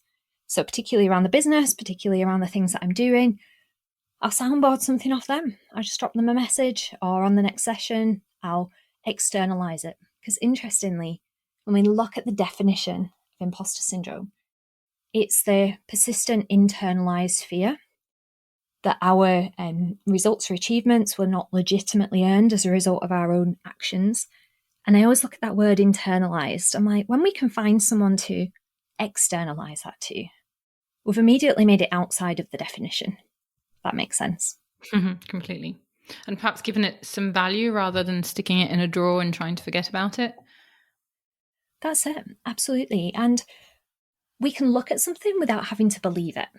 So often I think one key thing for us to think about here, and again, this could be an episode in itself, is at its very bones, if we look at imposter syndrome, and this will sound really weird to people, so please bear with me on it, it's trying to keep us safe. Because at some point it has learned what it thinks is the legitimate way to do things. So someone at some point has told us we should do everything perfectly, we should know everything, we should never ask for help. These are all conclusions. So imposter syndrome is almost like a little part of us, as frustrating as I get it, it feels, that is shouting up and saying, you've done this wrong, you've not done this in the right way, someone's going to find you out. It's trying to keep us safe, in a way. Now, imagine that we got somebody that was following us around that was trying to keep us safe. They're just not very well informed, and their list of information of what is safe and unsafe is very outdated, but it's something that nobody's ever questioned with them, nobody's ever sat them down and spoke about. So it makes sense to that person that's following you around. Now, if they're there saying, you're an imposter, this is going to go wrong, this is going to happen, and we try and shut them in another room, and they're really sure something's going to go wrong and you don't deserve it, they're going to shout louder the more we push them away. Whereas if they come in a bit closer, and we might have a third person as a coach or a therapist to help with that conversation, think of it this way, is that we can start to say, thanks for your input. I know that you're trying to tell me right now that I'm an imposter because I've come from the wrong background to do this. And I hear you, but actually, you know what, in these circumstances now, we can do this from loads of different backgrounds. In fact, let's go on the internet and find you somebody that's done what I want to do from a background similar to me. Or maybe it's that when we create that little bit of space for that conversation, whether we've got a third person in there or not, that says, okay, well, I'm an imposter because I didn't know the answer to that. Be like, okay, so are we expecting me to know absolutely everything? Would we expect that of a friend? Where's this idea come from? Well, let me re-educate you around this a little bit. We don't need to know everything. And I know you want to shout about that, but thank you for your input. Does that analogy make sense? It completely does. And that leads me to another question. So you talked about breath work, and obviously we could talk about meditation as well. I like the fact that you mentioned journaling. How is it that, or is there a solution for perhaps when people are starting to implement these things? Sometimes the fallback mechanism is to, when things get out of hand again, is to push those check-in methods aside and dive back into your, into the tracks that you're used to. When you actually what you really need is those check-in moments. Did that question make sense? Makes total sense, Sophie. And I think this is a really important point to make, is that our mind loves the well-trodden path. It loves what's familiar, even if it's not the best thing for us, because it makes sense. Our brain wants to be on autopilot as much as it can. It wants familiar. So sometimes when we do have those tricky times, let's forgive ourselves for falling back into those default modes and forgetting about the things that help us. And I'd say a few different things. The first one is to look at practicing these things, even when we're not at a point of struggle, so that they become something that we fall back on because there's so much within our habits. And I get that sometimes that means that when things really ramp up, we extra forget them, but it's starting to get to know us. So what could help me in those moments? How do I know that I'm reaching a point where I'm probably going to forget to do these things that help me? What's the earliest stage of us noticing that? Is that because we know that it's going to get busier at work and I've got a few more shifts? This is the point where I'm probably going to forget to do these things. I know we can't predict everything, but we can start to notice. We can start to ask ourselves, what would help me to remember that? How can I set future me up for success with this? So it might be that you find, for example, going to the gym is something that really helps you. And again, this could be an episode in itself, how that actually helps. But you say, look, I know that this is something that really, really, really helps me. This next week coming up, there's a colleague that's off work and I know I'm really going to struggle to get that in there. But I know movement helps me. Okay, what could we do? Why don't we look at a list of home workouts on YouTube so I don't have to make a decision on that in those evenings? Let's put out the workout clothes so they're ready. Let's put a little reminder. Maybe I'm going to write a little note to future me. Maybe I'm going to turn the stakes down a little bit. So rather than asking myself to do a whole hour of this, I'm going to do 5 minutes. And I'm really going to think about why I'm doing it rather than it being performative, rather than it being something that I'm just not very good at or I'm not perfect at. And starting to create those gaps to ask ourselves what we want.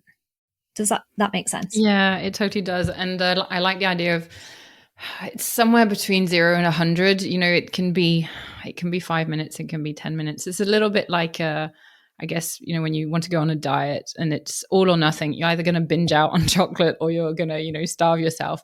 And actually, you know, doing things in the long term is somewhere in between, and also forgiving yourself from having that square of chocolate. So perhaps, you know, forgiving yourself for, okay, I planned 10 minutes. I really haven't got the strength to do it now, but I'm going to do it first thing tomorrow morning. And that's okay too. Yeah, definitely. And everyone that's listening, I'd signpost you to what is a really powerful book called Atomic Habits by James Clear, where he actually talks about the idea of a 1% improvement. And because of the compounding effect of this, if we had a 1% improvement every day for a year, the end of that year, we'd actually be 37 times better at something. But what we tend to ask is for 100% improvement, 200% improvement. And we want it in like 3 months. And that means that we go all out and we change loads of things for 2 weeks. And then suddenly we get to the end of the 2 weeks and go, whoa, I can't do this. This is too much. And we go right back to where we were. 2 things to understand with this. One, when we make a lot of changes, that feels even trickier because it means that it's a bigger set of potential fears, potential dangers to our mind. So it's more taxing. Second thing, we have to think about it more. One of the things that we don't talk about is that thinking and decision-making takes a huge amount of what we call cognitive energy. So anybody that's listening to this that drives a car, remember when you first were learning to drive and you had to think about steering the car, you had to think about the gear stick, you had to think about which was the clutch, which was the accelerator, which was the brake, you had to remember to look in the windows, you had to think about where do I have to be on the road to turn. And that was all new. And you were thinking about every single thing. And when you got to the end of a driving lesson, you were tired. But then the more that you'd done that, the more you'd repeated it. How many people, I'm not sure, will resonate with this. I'm sure there'll be a few, but you get in the car and suddenly you've got somewhere and you think, how did I even get here? Because we've gone on to autopilot. And the more changes that we make, the more times we ask ourselves to make decisions, we're taking from that energy bank, that cognitive energy bank through the day. So it's looking at understanding that as well and helping ourselves to consider, what if I made smaller changes, tiny ones, and saw that compounding effect? Because actually 5 minutes of being more mindful, 5 minutes of a mindful cup of tea every day is probably going to make far more difference than you saying, right, I'm going to meditate for 2 hours every day. Because is that going to happen? It's probably not. Or it will for 2 days and then Yep. I'm the best meditator in the world. Yeah, and then we forget. Completely. I like the mention of how tiring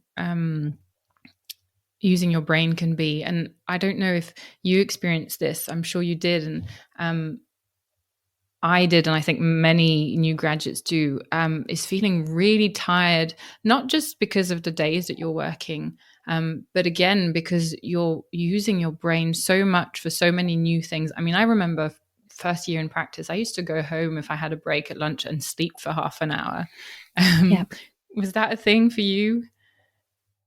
100%. Yes. I remember getting back from shifts, sitting on the end of my bed and staring at the wall, being like, I don't know how long I've been here. And I think that loops back quite nicely into what we were saying about it being a struggle and people getting used to that. I think we've got to find, again, a halfway house between it's okay, you need to push through this, to it is fairly normal at the beginning of anything new for it to be cognitively more tiring.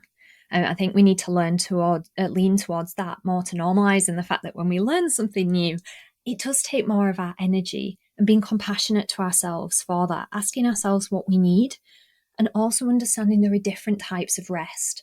So it's really easy for us to think that the best type of rest is to sit at home on our phone and scroll through TikTok or to binge watch Netflix. And actually, we can have different types of rest. If you head to Google, search the 7 different types of rest for anyone that's listening, you'll see that there are things like sensory rest. There's a rest in terms of like switching all your technologies off. There's more active types of rest. There's emotional rest. There's loads of different types. And starting to understand that us recovering from those stresses of work doesn't always have to look in one way. And we can start to figure out the systems that work for us. I love that. I love that because I think, yes, a lot of people think rest is, well, sleep mainly. But rest can be, so many different things, and different things for different people too. And different types of rest for different types of tiredness, I think, as well, probably. Definitely. I was just going to add in, sorry, go for Sophie, it. if it's helpful Go for for it. everybody. Professor Eleanor O'Connor is a UK, she's a psychologist, occupational psychologist, I believe. Apologies, Eleanor, if I got that wrong. She's done a lot of work in the veterinary space, and she actually did a free webinar, which I believe is on the WellVet website, which is all about recovering from the stresses of work.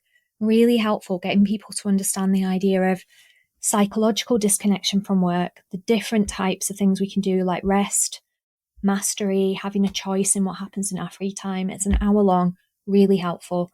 Really recommend going and watching that. Super, thanks for that. We'll put a link to that in the synopsis for sure. Perfect. Yeah, my question was going to be, I liked the idea of we used the word balance, which we were trying not to use before, but between the ease of something and the difficulty of pushing through. Do you think today there's a sort of societal injunction towards things should be easy, and therefore perhaps sometimes we opt out a little bit early? I think we could argue both sides of the coin here, but they're still part of the same thing when we talk about two sides of a coin, right? Yeah. We have the idea of hustle culture is still around, where we've glorified overworking. And then also potentially, have we gone the other way of absolutely feeling as though things should always feel easy? Potentially. I think what we're really looking at here is how we treat ourselves and getting to know ourselves. So it's starting to look at things like a growth mindset and realizing that as we do new things, sometimes we do have to give ourselves permission to be a beginner at it. For us to get better at things, we do have to repeat them. We have to go through that process of it feeling trickier the first few times that we've done it, and realizing that doesn't make us incompetent longer term. It doesn't make us a bad human. But equally realizing that us going after what we want does not mean we have to sacrifice ourselves for it. And it's us getting to know, like, what helps me? How much can I do? When is the point that I say, look, actually, I do need to step back and take a break from this. I don't have to do this to prove anything, but I also acknowledge that I am capable of growth. Growth does take repetition. It takes work. Stepping out of our comfort zone is where the growth happens. So I think it's an amalgamation of all of those things. Mm-hmm. And it comes back to just knowing yourself better at the end of the day. Yeah, definitely. And something that we're not always encouraged to do. We go through life and we're told who we should be, what we should do, what we should achieve, what makes us valuable. And starting to go on that path, looping back around right to the beginning again with this idea of human skills, things like self-awareness, emotional intelligence, figuring out what's important to us as individuals are such powerful things, because that helps us figure out, okay, what's important to me? What's my direction? What do I need? And starting to notice things that we notice with curiosity rather than criticism. And then we can start to make changes based off that. And again, look at the feedback from that. Look at what we notice. Be curious. Again, that's really interesting. Completely. So we've talked quite a bit about Vet Empowered, and again, your amazing work that you've done and you're still doing, and congratulations for that. It's very inspiring. VetU is the financial coaching. So tell us all about that. Yeah, I'd love to. So I'll just clear things up from the start. So I actually don't do financial coaching in there, but I actually help introduce financial professionals and vets together. So there's 4 of us that started VetU. There's myself, there's Ebony Escalona that runs a fantastic community called Vet Stay Go Diversify. There's Matthew Dobbs and Paul Horwood. So between us, we are all veterinary surgeons, but we've got loads of different backgrounds. So Paul and Matt were both farm vets. Ebony was an equine vet. I was a smallies vet. We've all got our own stories with money. And what we all realised was, I wish somebody had told me this sooner. I wish I'd learnt about this when I graduated. And I'll tell you in a minute the difference between us all as founders. And we started to realise there was a gap in the market for us to introduce veterinary professionals to financial professionals in the same way that we'd want our clients to go to a professional that is trained in something. We want to do that with ourselves and our finances, because everybody has an opinion on what other people should do with their money. But actually, let's go to the people that have trained in this. So a key thing that we talk about a lot at VetU, for example, is income protection insurance. We know that technically we work in quite dangerous jobs, even if we forget that. So we can end up kicked by a cow, kicked by a horse, we could fall over on the way to work, we could crash the car, we could get bitten by a cat. Suddenly, if we can't work, do we have income? Where does that come from? Because I'll tell you now, if you're already off work and you're sick, you're stressed enough, let alone having to think, where is the money to pay the mortgage going to come from? Is that possible or not? So at VetU, essentially when Paul and Matt graduated, they had financial advisors that came to them, spoke to them at vet school, told them about pensions and about all of the things that would help set them up for a financially stable future. Now, 15 years go past and Ebony and I graduate. Nobody came to speak to us. Paul and Matt had a really good start. You can see their own journeys if you head and Google those. Ebony and I had no idea about money. I ended up falling into a few traps when I really didn't feel valuable, and I used to go and spend money that I didn't have. I used to be in a fair amount of debt. I never saw money spoken about with my parents. It was always very much a taboo subject. And then again, with the work that I'd done, learning more about myself, learning about personal development, starting to understand like our money mindset, again, I transformed things there. And a lot of what we do at VetU is really just about us helping to introduce people to those people that have trained in these topics so that they don't end up beating themselves up for not knowing it. They're empowered to make the next step. So we've done loads of educational webinars, podcasts, all sorts. And that's very much a passion project just to give back to the profession. What's the general sort of relationship to money in the UK and perhaps more specifically in the veterinary profession? Oh, these are good questions. I think there's a really interesting dichotomy that I don't think gets spoken about enough, is the fact that because veterinary fees have gone up significantly in the UK, there's a lot of press around that. There's a whole amount going on in the UK around that right now, is that we're constantly saying like, we're not money grabbers, we're not in it for the money. You'll go into the car park at a practice and you'll see that usually the vets and vet nurses' cars are not the big fancy Range Rovers, not the expensive ones. They are the 10-year-old Vauxhall Corsa that's in the corner of the car park. And I almost wonder sometimes if we end up compounding our relationship with money by constantly saying we don't have very much of it. Also, it's quite taboo in Britain. Like, we don't like to talk about money. It's something that we should talk about behind closed doors. And I think that all compounds into it. And so much of it's dependent on our upbringing. So if we've had a family that maybe have come from the financial industry, or they've always had systems and they've been very open about finances, that means that it feels a lot easier potentially for that person to talk about. Obviously, everyone's different.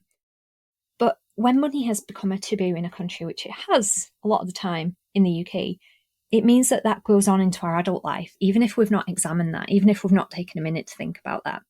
So I'd say overall, we've got a little bit of contention around vets, the money grabber storyline, which we know is absolutely not true. None of us are in this to go and be millionaires and decide that we're just doing that, we're doing it for the animals and that we love it. And obviously making money alongside that is absolutely fine. But money is very much still a taboo in the UK. I noticed that as a difference talking to especially my American colleagues. Yes, the Americans have a very, very different, much more business-minded money orientation, which, yeah, we don't have either in France. It would be very similar to what you describe there. So do you, with VetU, do you also accompany vets with the relationship that they have to money? or is it purely around things like income protection, the things that you mentioned before? So we have done some sessions around money mindset, for example. We have previously had people that are financial coaches come and give webinars. Primarily, it's more about us introducing people to financial professionals that understand our industry and understand what it's like to be part of the veterinary profession. That will be an area that I would absolutely love to expand, Sophie. It's just my lack of hours in the day. Otherwise, I would. Oh, come on now. Watch this space then. But yes, a fascinating subject. And I guess it's multifaceted, as well, as you mentioned. And then you have Vet Led, which is your third company. Okay, so that's your financial. That's VetU, the financial coaching side of things. So that brings me to what sort of time between Vet Empowered and VetU and Vetstagram, I guess, as well. Oh yeah, how do you? Vetstagram too. Yeah, because Vetstagram presumably is your Instagram. That's how you, or is that more? Is there more behind? I mean, there's already a lot, of course, but is there more to Vetstagram than the Instagram? There's always a story, isn't there? Here, so yes. Vetstagram was another one of those things that came out of, I'll say nowhere, but I took the opportunity. So back in, ironically, again, the beginning of 2020, lots of us had been creating community on Instagram. So there were people that people were turning to and having conversations with that they'd never actually met in real life. And we were starting to realize what an impact people were having on each other. So vet students were finding other vet students on Instagram. There were people that were working as veterinary nurses, finding others. I was creating quite a community around the imposter syndrome side of things. And Heidi Wilson, who is a vet student, she had a big following at the time. She's still got a big following now on a different profile. She had said to me, Katie, why don't we all try and meet up in Manchester? And I was always up for anything. So I said, yeah, well, why don't we make it happen? And she said, well, you could speak about imposter syndrome, which rapidly snowballed into, let's get some more speakers. Why don't we make this into a whole day? Let's get some sponsorship for it. Now, that was meant to be on March 26th, 2020. So I'm sure everyone listening can imagine what happened to that. So there was a lot of turmoil about 10 days before, as lockdown was pending in the UK but hadn't quite happened. I was in a little bit of a moral conflict of, is it right for me to gather 70 people into a room together, given the fact that we're about to have these potential restrictions come in? They've happened in every other country, so I'm sure it's coming for us. And I ended up making the decision that we were going to cancel that, but we took it online. And we had an amazing day. It was one of the first online conferences in the profession during the pandemic. And it was fantastic. It was 8 hours, which was long, but we had loads of different speakers. We had fun games. We had community. It was awesome. Now, that kind of quietened down. That was never, it wasn't a business that I started. It was an event that we'd planned. Now, then more people started asking me for it again, like, oh, can we bring Vetstagram back? And I'd seen what success I'd had on social media and how much it had helped me in so many ways. It had helped me with starting my businesses. It helped me get in speaking engagements. It helped me get positive messages out there, inspire people, create impact. It also helped me find the most incredible set of friends that I would never have come across otherwise. So I was inspired again to help other people. Alongside that, I could see with the emergence of platforms like TikTok, there were a lot of people coming out that were quote unquote experts, but weren't actually trained in any of the things that they were talking about. And I thought, if there's going to be people out there that are talking about these topics, why don't we put the tools in the hands of the veterinary professionals so they can go on TikTok, or they can go on Instagram, or they can do this through their practice social media? So in 2023, I had the wild idea that I wanted to run a social media conference for the veterinary profession alongside all the things I was doing in the other companies. Now, I do also have a master's level qualification in events management because I find the area fascinating and because my partner runs his event management business. So I was fortunate and privileged in the position that I was in to run that conference. And it was awesome. We had a full day of 3 different streams of topics, from everything from how to look after yourself when you're online to confidence in speaking and creating videos, talking about how to get started as a practice, how to speak to pet owning clients. It was brilliant. So that was a whole day that we did in March 2023. I've no doubt that I'll repeat it at some point. So I can't say it's a full business in itself, but it has been an event and a community. And again, I've loved it. It sounds amazing. It's so much fun. Did it happen online, or was it that one was live? That one was actually live. So that was in Manchester. I piggybacked that off the end of the British Small Animal Vet Association Congress, which was on Thursday, Friday, Saturday. I made it in the same city on the Sunday, which meant that we had a lot of people already in Manchester. And it was so much fun. Somebody actually likened it to Woodstock, which made me laugh. They're like, it's one of those things where you say, I was there, Vetstagram. Brilliant. How many people did you get?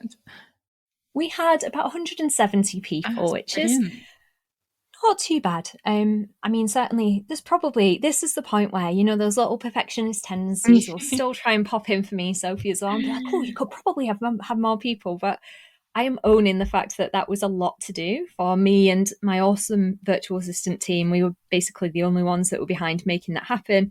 And on the day, very gratefully to my partner Simon for lending me a lot of his event equipment to bring the costs down and make that more doable. But yeah, and I hope this inspires people. If you've got an idea, you know what, you can absolutely go out and make it happen. Ask for help, dare to dream about it.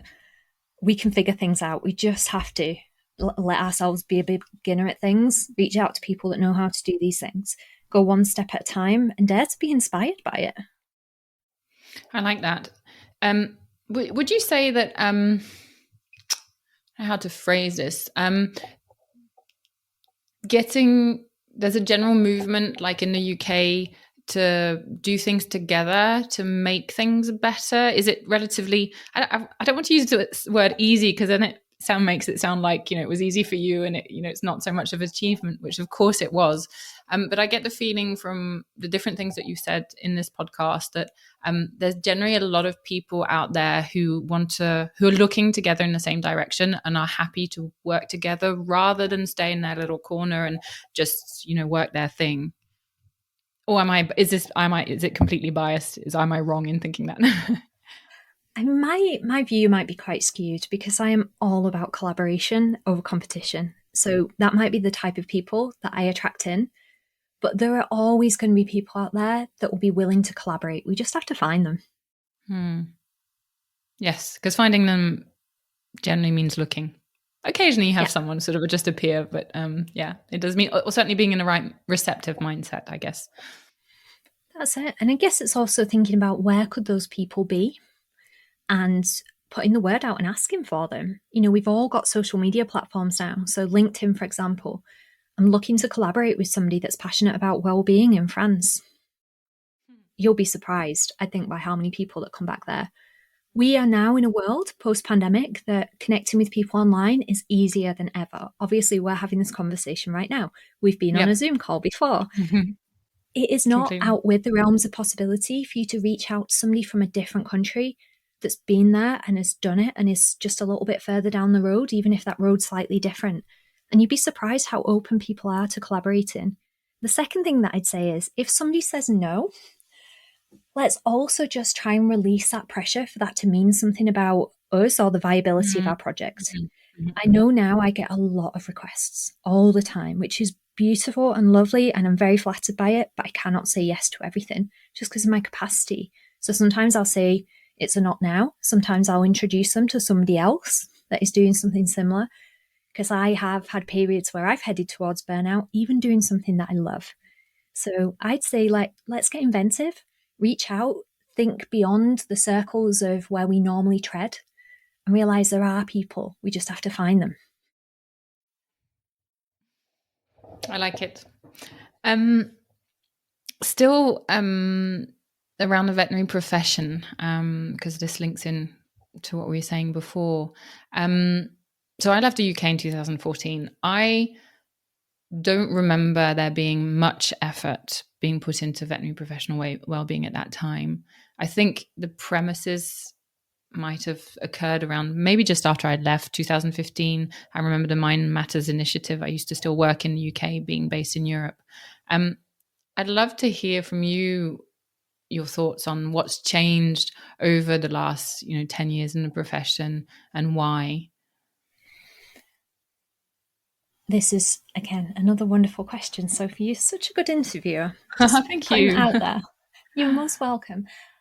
I'd say, because I graduated in 2012, we did not talk about these topics whatsoever, or certainly they weren't on my radar. So I don't want to do anyone a disservice because I know the seeds of it were just being planted at that point. Over the years, I've seen more and more people sharing their stories. I've seen more initiatives being launched. And I've seen companies, for example, like Vet-led, who talk about what we call the human factors side of things. So all the non-technical skills, things like leadership, communication, creating psychological safety, considering teamwork. That has been really key as well, because I think we're getting an emerging population of people that say, hang on one second, I tried everything else and this was what worked. So that's at very early stages of community now, but we're getting more and more organizations that are talking about these skills that kind of surround us every single day, but aren't labeled as clinical work. And they loop in so much to our well-being on so many different levels. We've got more awareness of vet life, for example, within the UK, as we've said. We've got more of the companies are actually putting support around for well-being and mental health. I think there's still a long way to go for people to feel as if the services that they're accessing are what they want and need. But I think a lot of that comes down to the fact that, again, everyone's individual, so offering options. Some of the other emerging conversations that are coming out now are about diversity, inclusion, accessibility, thinking about things like neurodivergence as well now too, which is a conversation that we weren't having a few years ago, and acknowledging that people do things differently, people work differently, people communicate in different ways, people have different needs. So we are having these conversations now that we never had previously.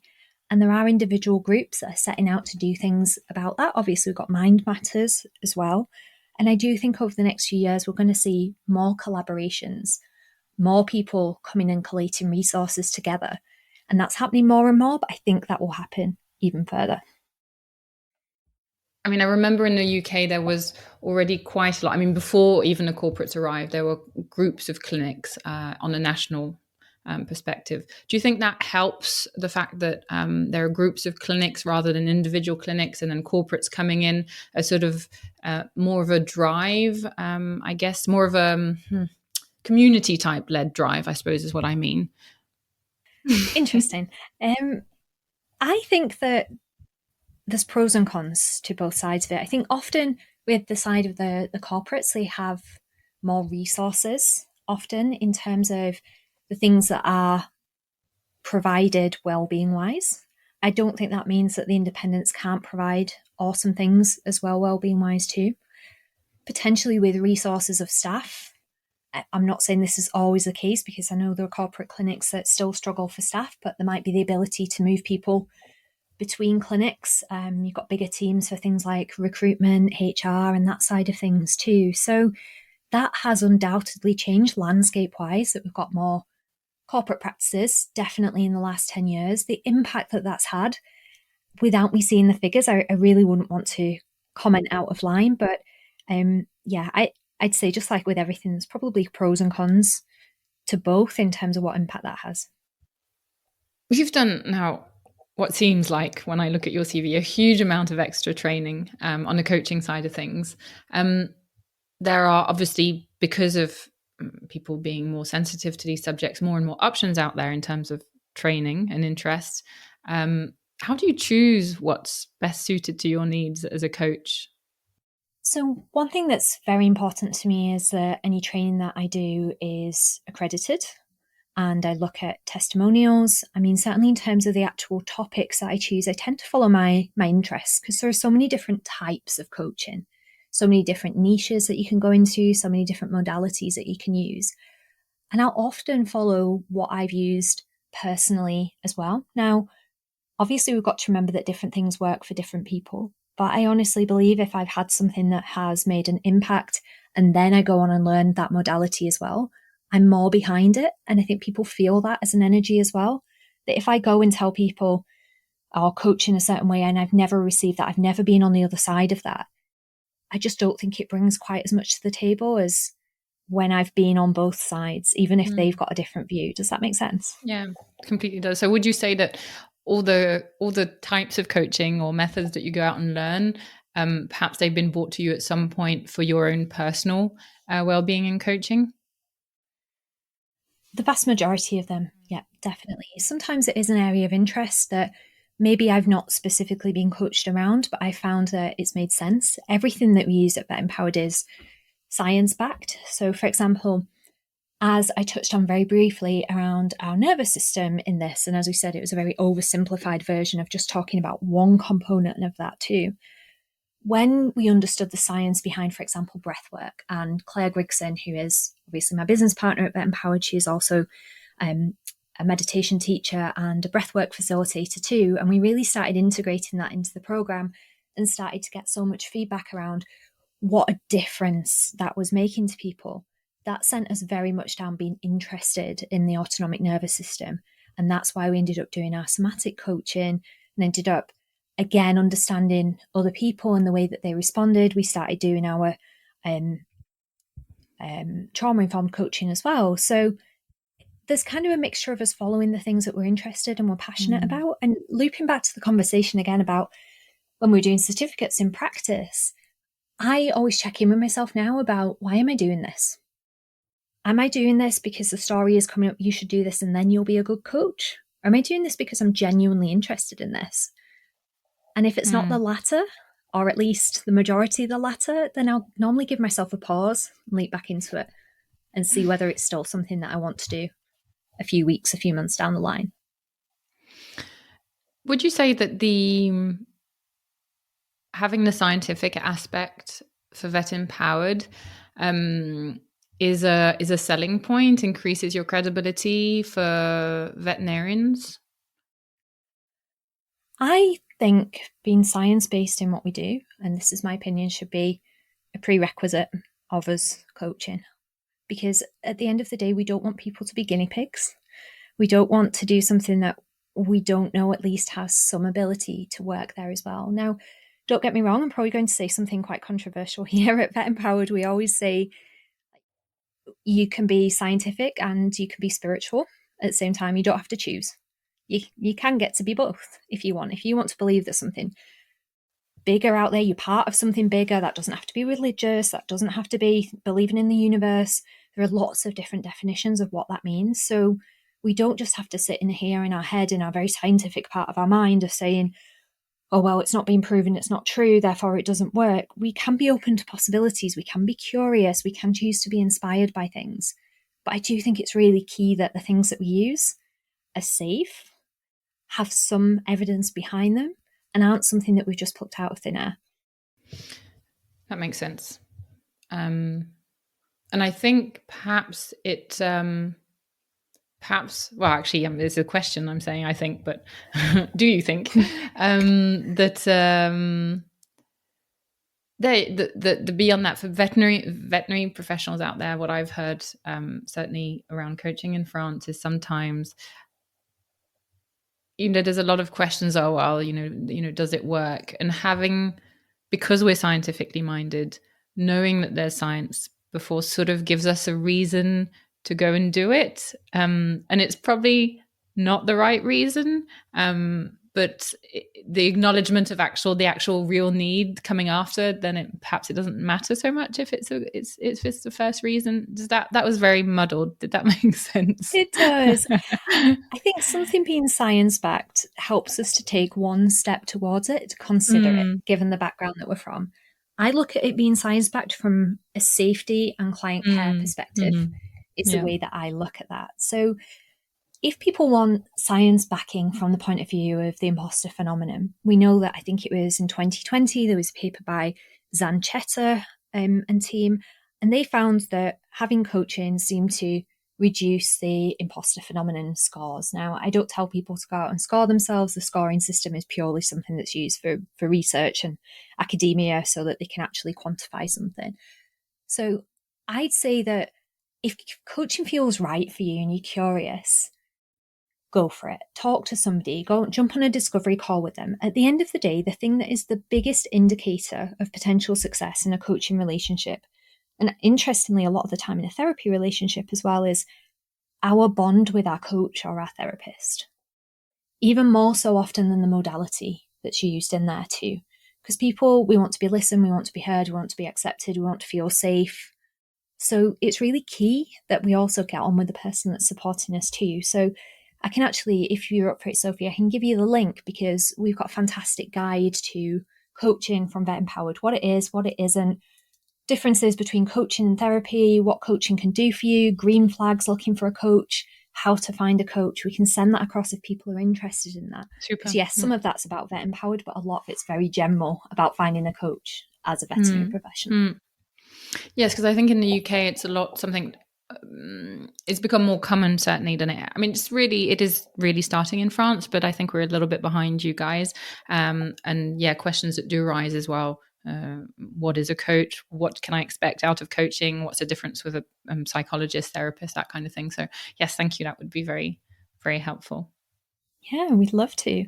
And just like you said, it was very early for us, only a few years back. I remember when I first had coaching, I didn't know anybody else that had coaching. And we're very much at Vet Empowered rewriting this narrative within the profession that coaching is something that's remedial, or if we're struggling only, because it's not. Coaching is actually something really empowering, even if we're thriving, even if things are going well. Coaching can still be beneficial. If we think about it, who has coaches outside of our profession? Lots of different people. And that also includes people that are doing really well externally too. So like athletes have coaches, singers have coaches, boardroom executives have coaches. It's for us to find our answers as well. So actually having a coach can be a really empowering thing. As I've said, I've got business coaches, I've got my own personal coach. And that's not because I'm not doing very well at what I'm doing. It's because actually I really appreciate having that time for me to explore what I want to do moving forward, get that on paper, be held accountable, but in a kind and compassionate way, breaking down some of those limiting beliefs that even as someone that's very self-aware and knows this stuff, having somebody else to just help me see that from another perspective is invaluable. Honestly, I've always got a return back on my investment. Mentoring, what are your views on that? What differences do you see between coaching and mentoring? Great question again. So if anyone does download the guide, you'll see this in more detail, but essentially a mentor is somebody that's more experienced or further down the line in something that you want to do. And they're going to share their experiences with you, share some insights with you, maybe answer some of your questions, rather than helping you find your specific answers. And this doesn't have to be somebody that's older than us, but generally it's somebody that's got more experience in that area. And they might share some insights as to what they've learned along the way. And that can be helpful in itself as well. But it's different, because coaching, as we say, is powerful questions. There might be some education if the coach is trained in certain things, in the same way that Claire and I are at Vet Empowered. We might explain concepts, but we're not telling you what to do. And even mentorship's not telling you what to do. It's saying, well, this is how I did it. Ask me questions about how I did it. I'll tell you, I'll give you some insights. Maybe I'll walk alongside you as you're doing it. And mentorship might be a less structured relationship. It might be something where you check in. Sometimes it's less frequently, sometimes it's more frequently. Whereas coaching might be a more structured relationship. And then we've got things like consultancy, which is where somebody does come in and says, this is what you should do. Here's a list of things that you should do. And that's off the back of their expertise. And consultancy generally is for a business rather than for an individual. Although we do get things like style consultants, right? Where someone decides, I'm going to go to a styling consultant. They're going to tell you, this is what's going to suit you. Try this on. Hopefully that clears it up a bit. It does. Thank you very much. Would you be willing to share with us, like, I don't know, an example of maybe a coaching session or speaking session, something that illustrates, I don't know, one of the problems that can be encountered in a profession and how it could be solved? It doesn't have to be a long story, something that's really stuck in your mind and you've come away thinking, gosh, that's made such a difference in such a short amount of time? Great question. Gosh, let me take a second and think about this one. You know what I'm going to do? I'm going to give you like a theoretical example, because for the sake of my clients, I don't want to breach anything here that could be identifiable. But a common thing that we find is we get a lot of people that come to us, particularly at Vet Empowered, and say, I want to leave the profession. That is, I want to leave the profession and I want help with figuring out how to leave. And through the coaching process, we start to really dive into, okay, so what are the challenges that are coming up? What are the bits that you love? We're helping them reflect back on previous roles and the times where they were happy in the profession, the things that brought them joy inside and outside of work. And then looking at, okay, so what would you like to feature in your future? How could that look like? And really interestingly, for I'd say probably 90% of those people, they stay in the profession. And a lot of them actually stay in the same role, but they have conversations that they just never thought to have. They make changes. Sometimes that's inside work, sometimes that's outside of work. And sometimes it can be something that looks externally very small, but just never come on their radar, that changes so much for them. And that is through us asking powerful questions, reflecting things back, holding them accountable. So this doesn't mean if you go to coaching, you're going to end up, oh gosh, well, I'm really sure that I want to leave and I really don't want it to be the fact that I stay. We'd encourage you to come with a really open mind and realize that sometimes we can surprise ourselves with the answers that we come up with, and we can take the power back in our hands again. Does that illustrate it well? Yeah, that's a lovely example. Thank you for that. Have you ever turned anyone down? As in, you're not ready for coaching, or perhaps we're not suitable together, or anything along those lines? I have, definitely. And I think you'll find that most coaches do as well, because otherwise, if it's not a match, it's a disservice to you both. So when I first started talking a lot about imposter syndrome, the way that I was sharing that and sharing my story, I was often getting a lot of people come in that were at a similar stage to what I was at, when actually therapy was the thing to help me. And it wasn't quite coaching yet. And actually, that was a lesson as a coach, a business owner, and an entrepreneur for me to understand a little bit about who and how I was communicating my messaging. So I have had people that have come along and we've chatted, and obviously I'm not telling them what to do, but we talk about the options. I've got good relationships as well with psychotherapists too, where I might gently suggest, would you like an introduction? Would you be happy for me to pass you details on? I know psychotherapists that work within the veterinary profession as well. And we're never telling people what to do. We're just putting the options on the table. I've had a good number of people where I've said, not now, or actually what you want coaching around isn't my area of expertise or interest. And a lot of the time now, with the network that I've built up, I can say to them, would you like me to introduce you to a couple of people that do this? For example, starting a practice. That's not something that I personally would coach someone as a business coach through that, because actually that's quite specialized. But I know fantastic people that do that, so I could loop them in with them. And that serves all of us better. Mm. So you mentioned on your bio that you buy far too many domain names. That made me giggle. And for those of you listening to podcasts who are not tech savvy, these are the names that appear in your navigator bar, such as google.com, which is probably worth a lot of money, that domain name.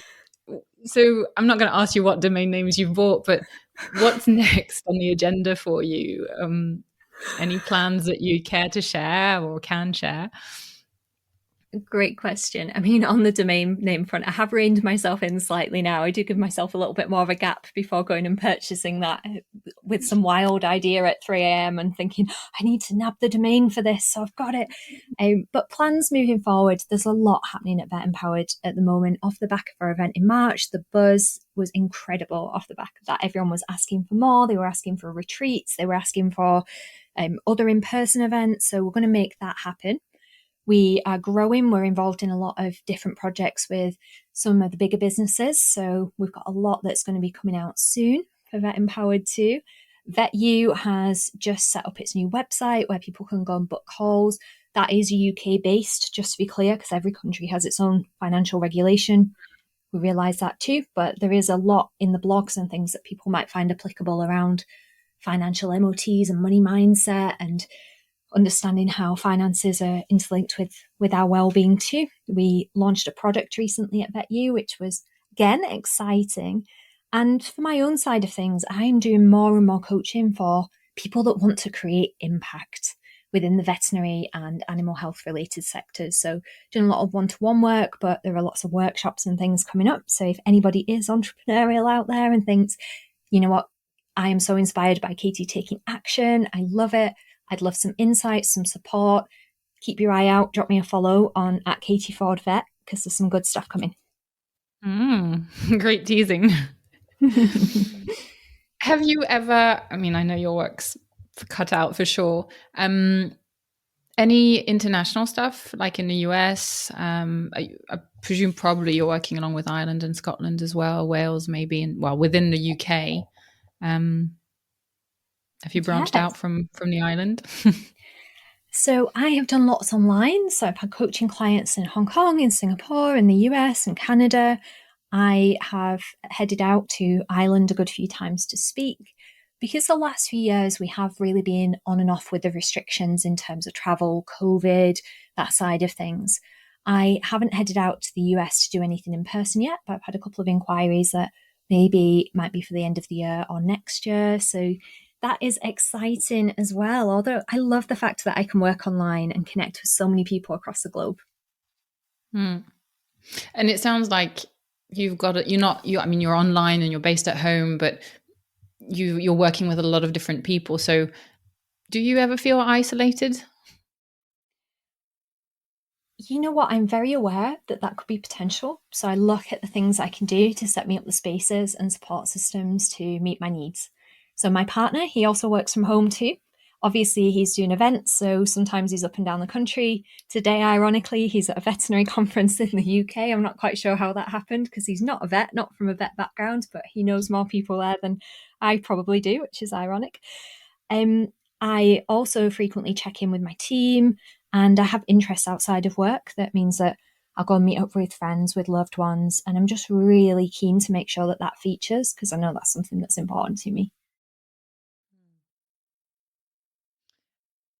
I think we could go on for hours. I have got a few more questions for you. That's okay. And I'd also like to ask you if you've got anything else to add. But one last question, I guess, before I ask you that question. How do you see the next few years in the veterinary world?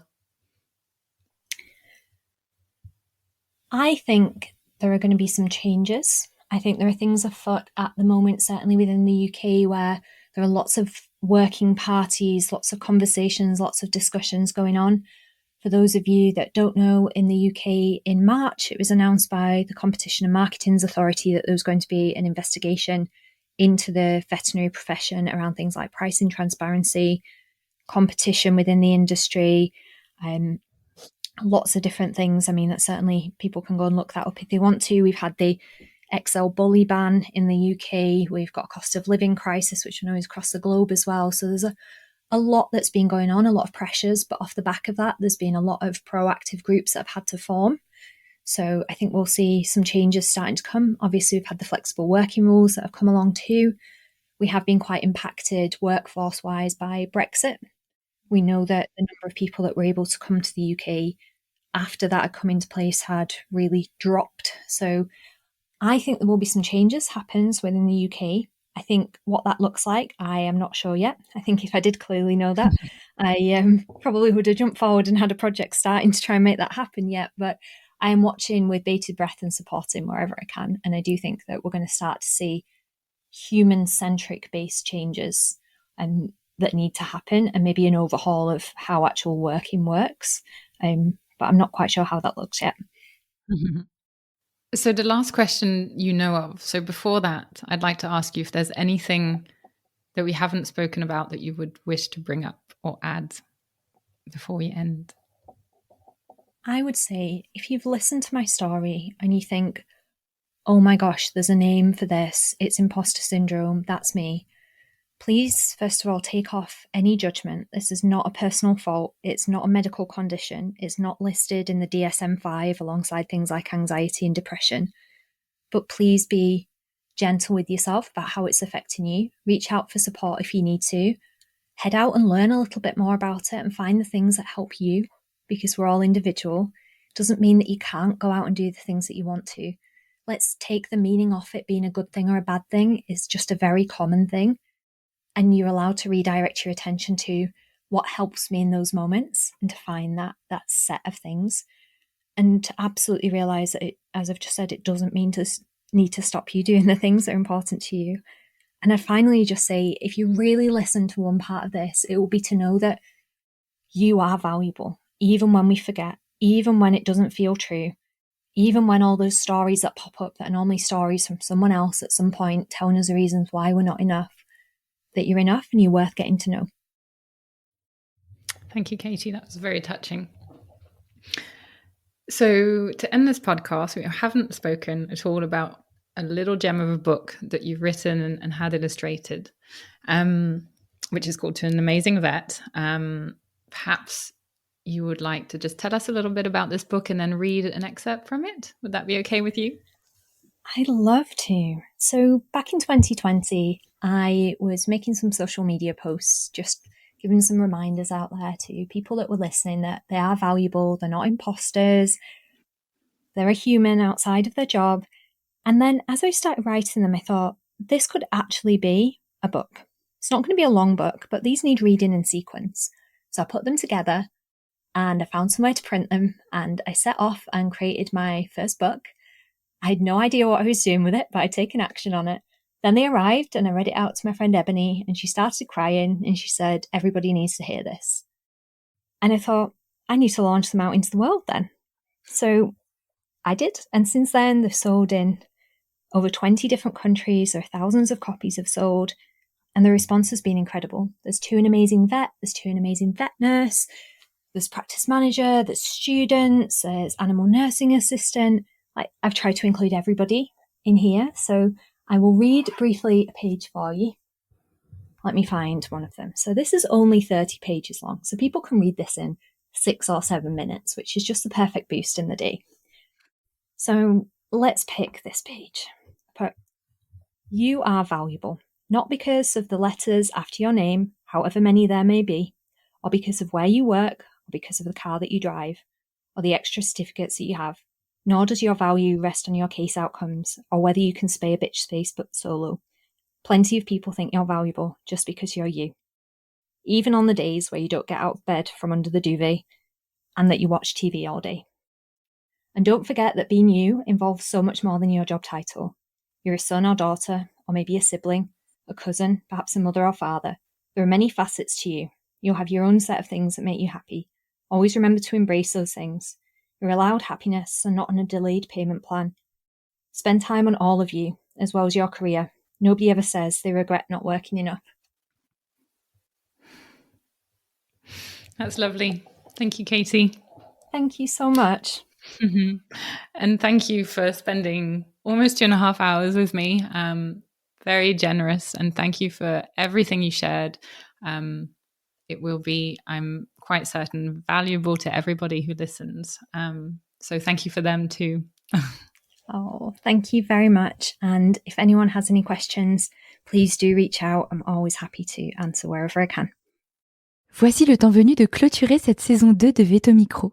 Merci de nous avoir accompagnés au fil de tous ces épisodes, confirmant le succès de ce podcast dont les audiences ont été encore plus exceptionnelles que pour la saison 1, puisque nous avons dépassé les 500 000 écoutes en cumulé. On se retrouve à la rentrée, le lundi 9 septembre exactement, avec une invitée un peu particulière que je serais ravie de vous présenter. Mais je ne vous en dis pas plus. Et pour vous faire patienter d'ici là, Sophie vous a préparé un hors-série de l'été avec 4 ASV inspirantes qui se sont engagées dans un projet au sein de leur clinique. Ces épisodes seront diffusés du 9 au 28 juillet. Et en août, on mettra des épisodes qui sentent les vacances en rediffusion sur les thématiques du voyage et du sport. Il me reste à vous souhaiter un été plein de soleil. On en a suffisamment manqué au printemps, où vous pourrez profiter de votre famille et de vos amis. Et on se retrouve à la rentrée avec un épisode inédit tous les lundis. Et d'ici là, n'oubliez pas, rien n'est perdu, il y a 1000 façons d'être vétérinaire. À bientôt sur Veto Micro.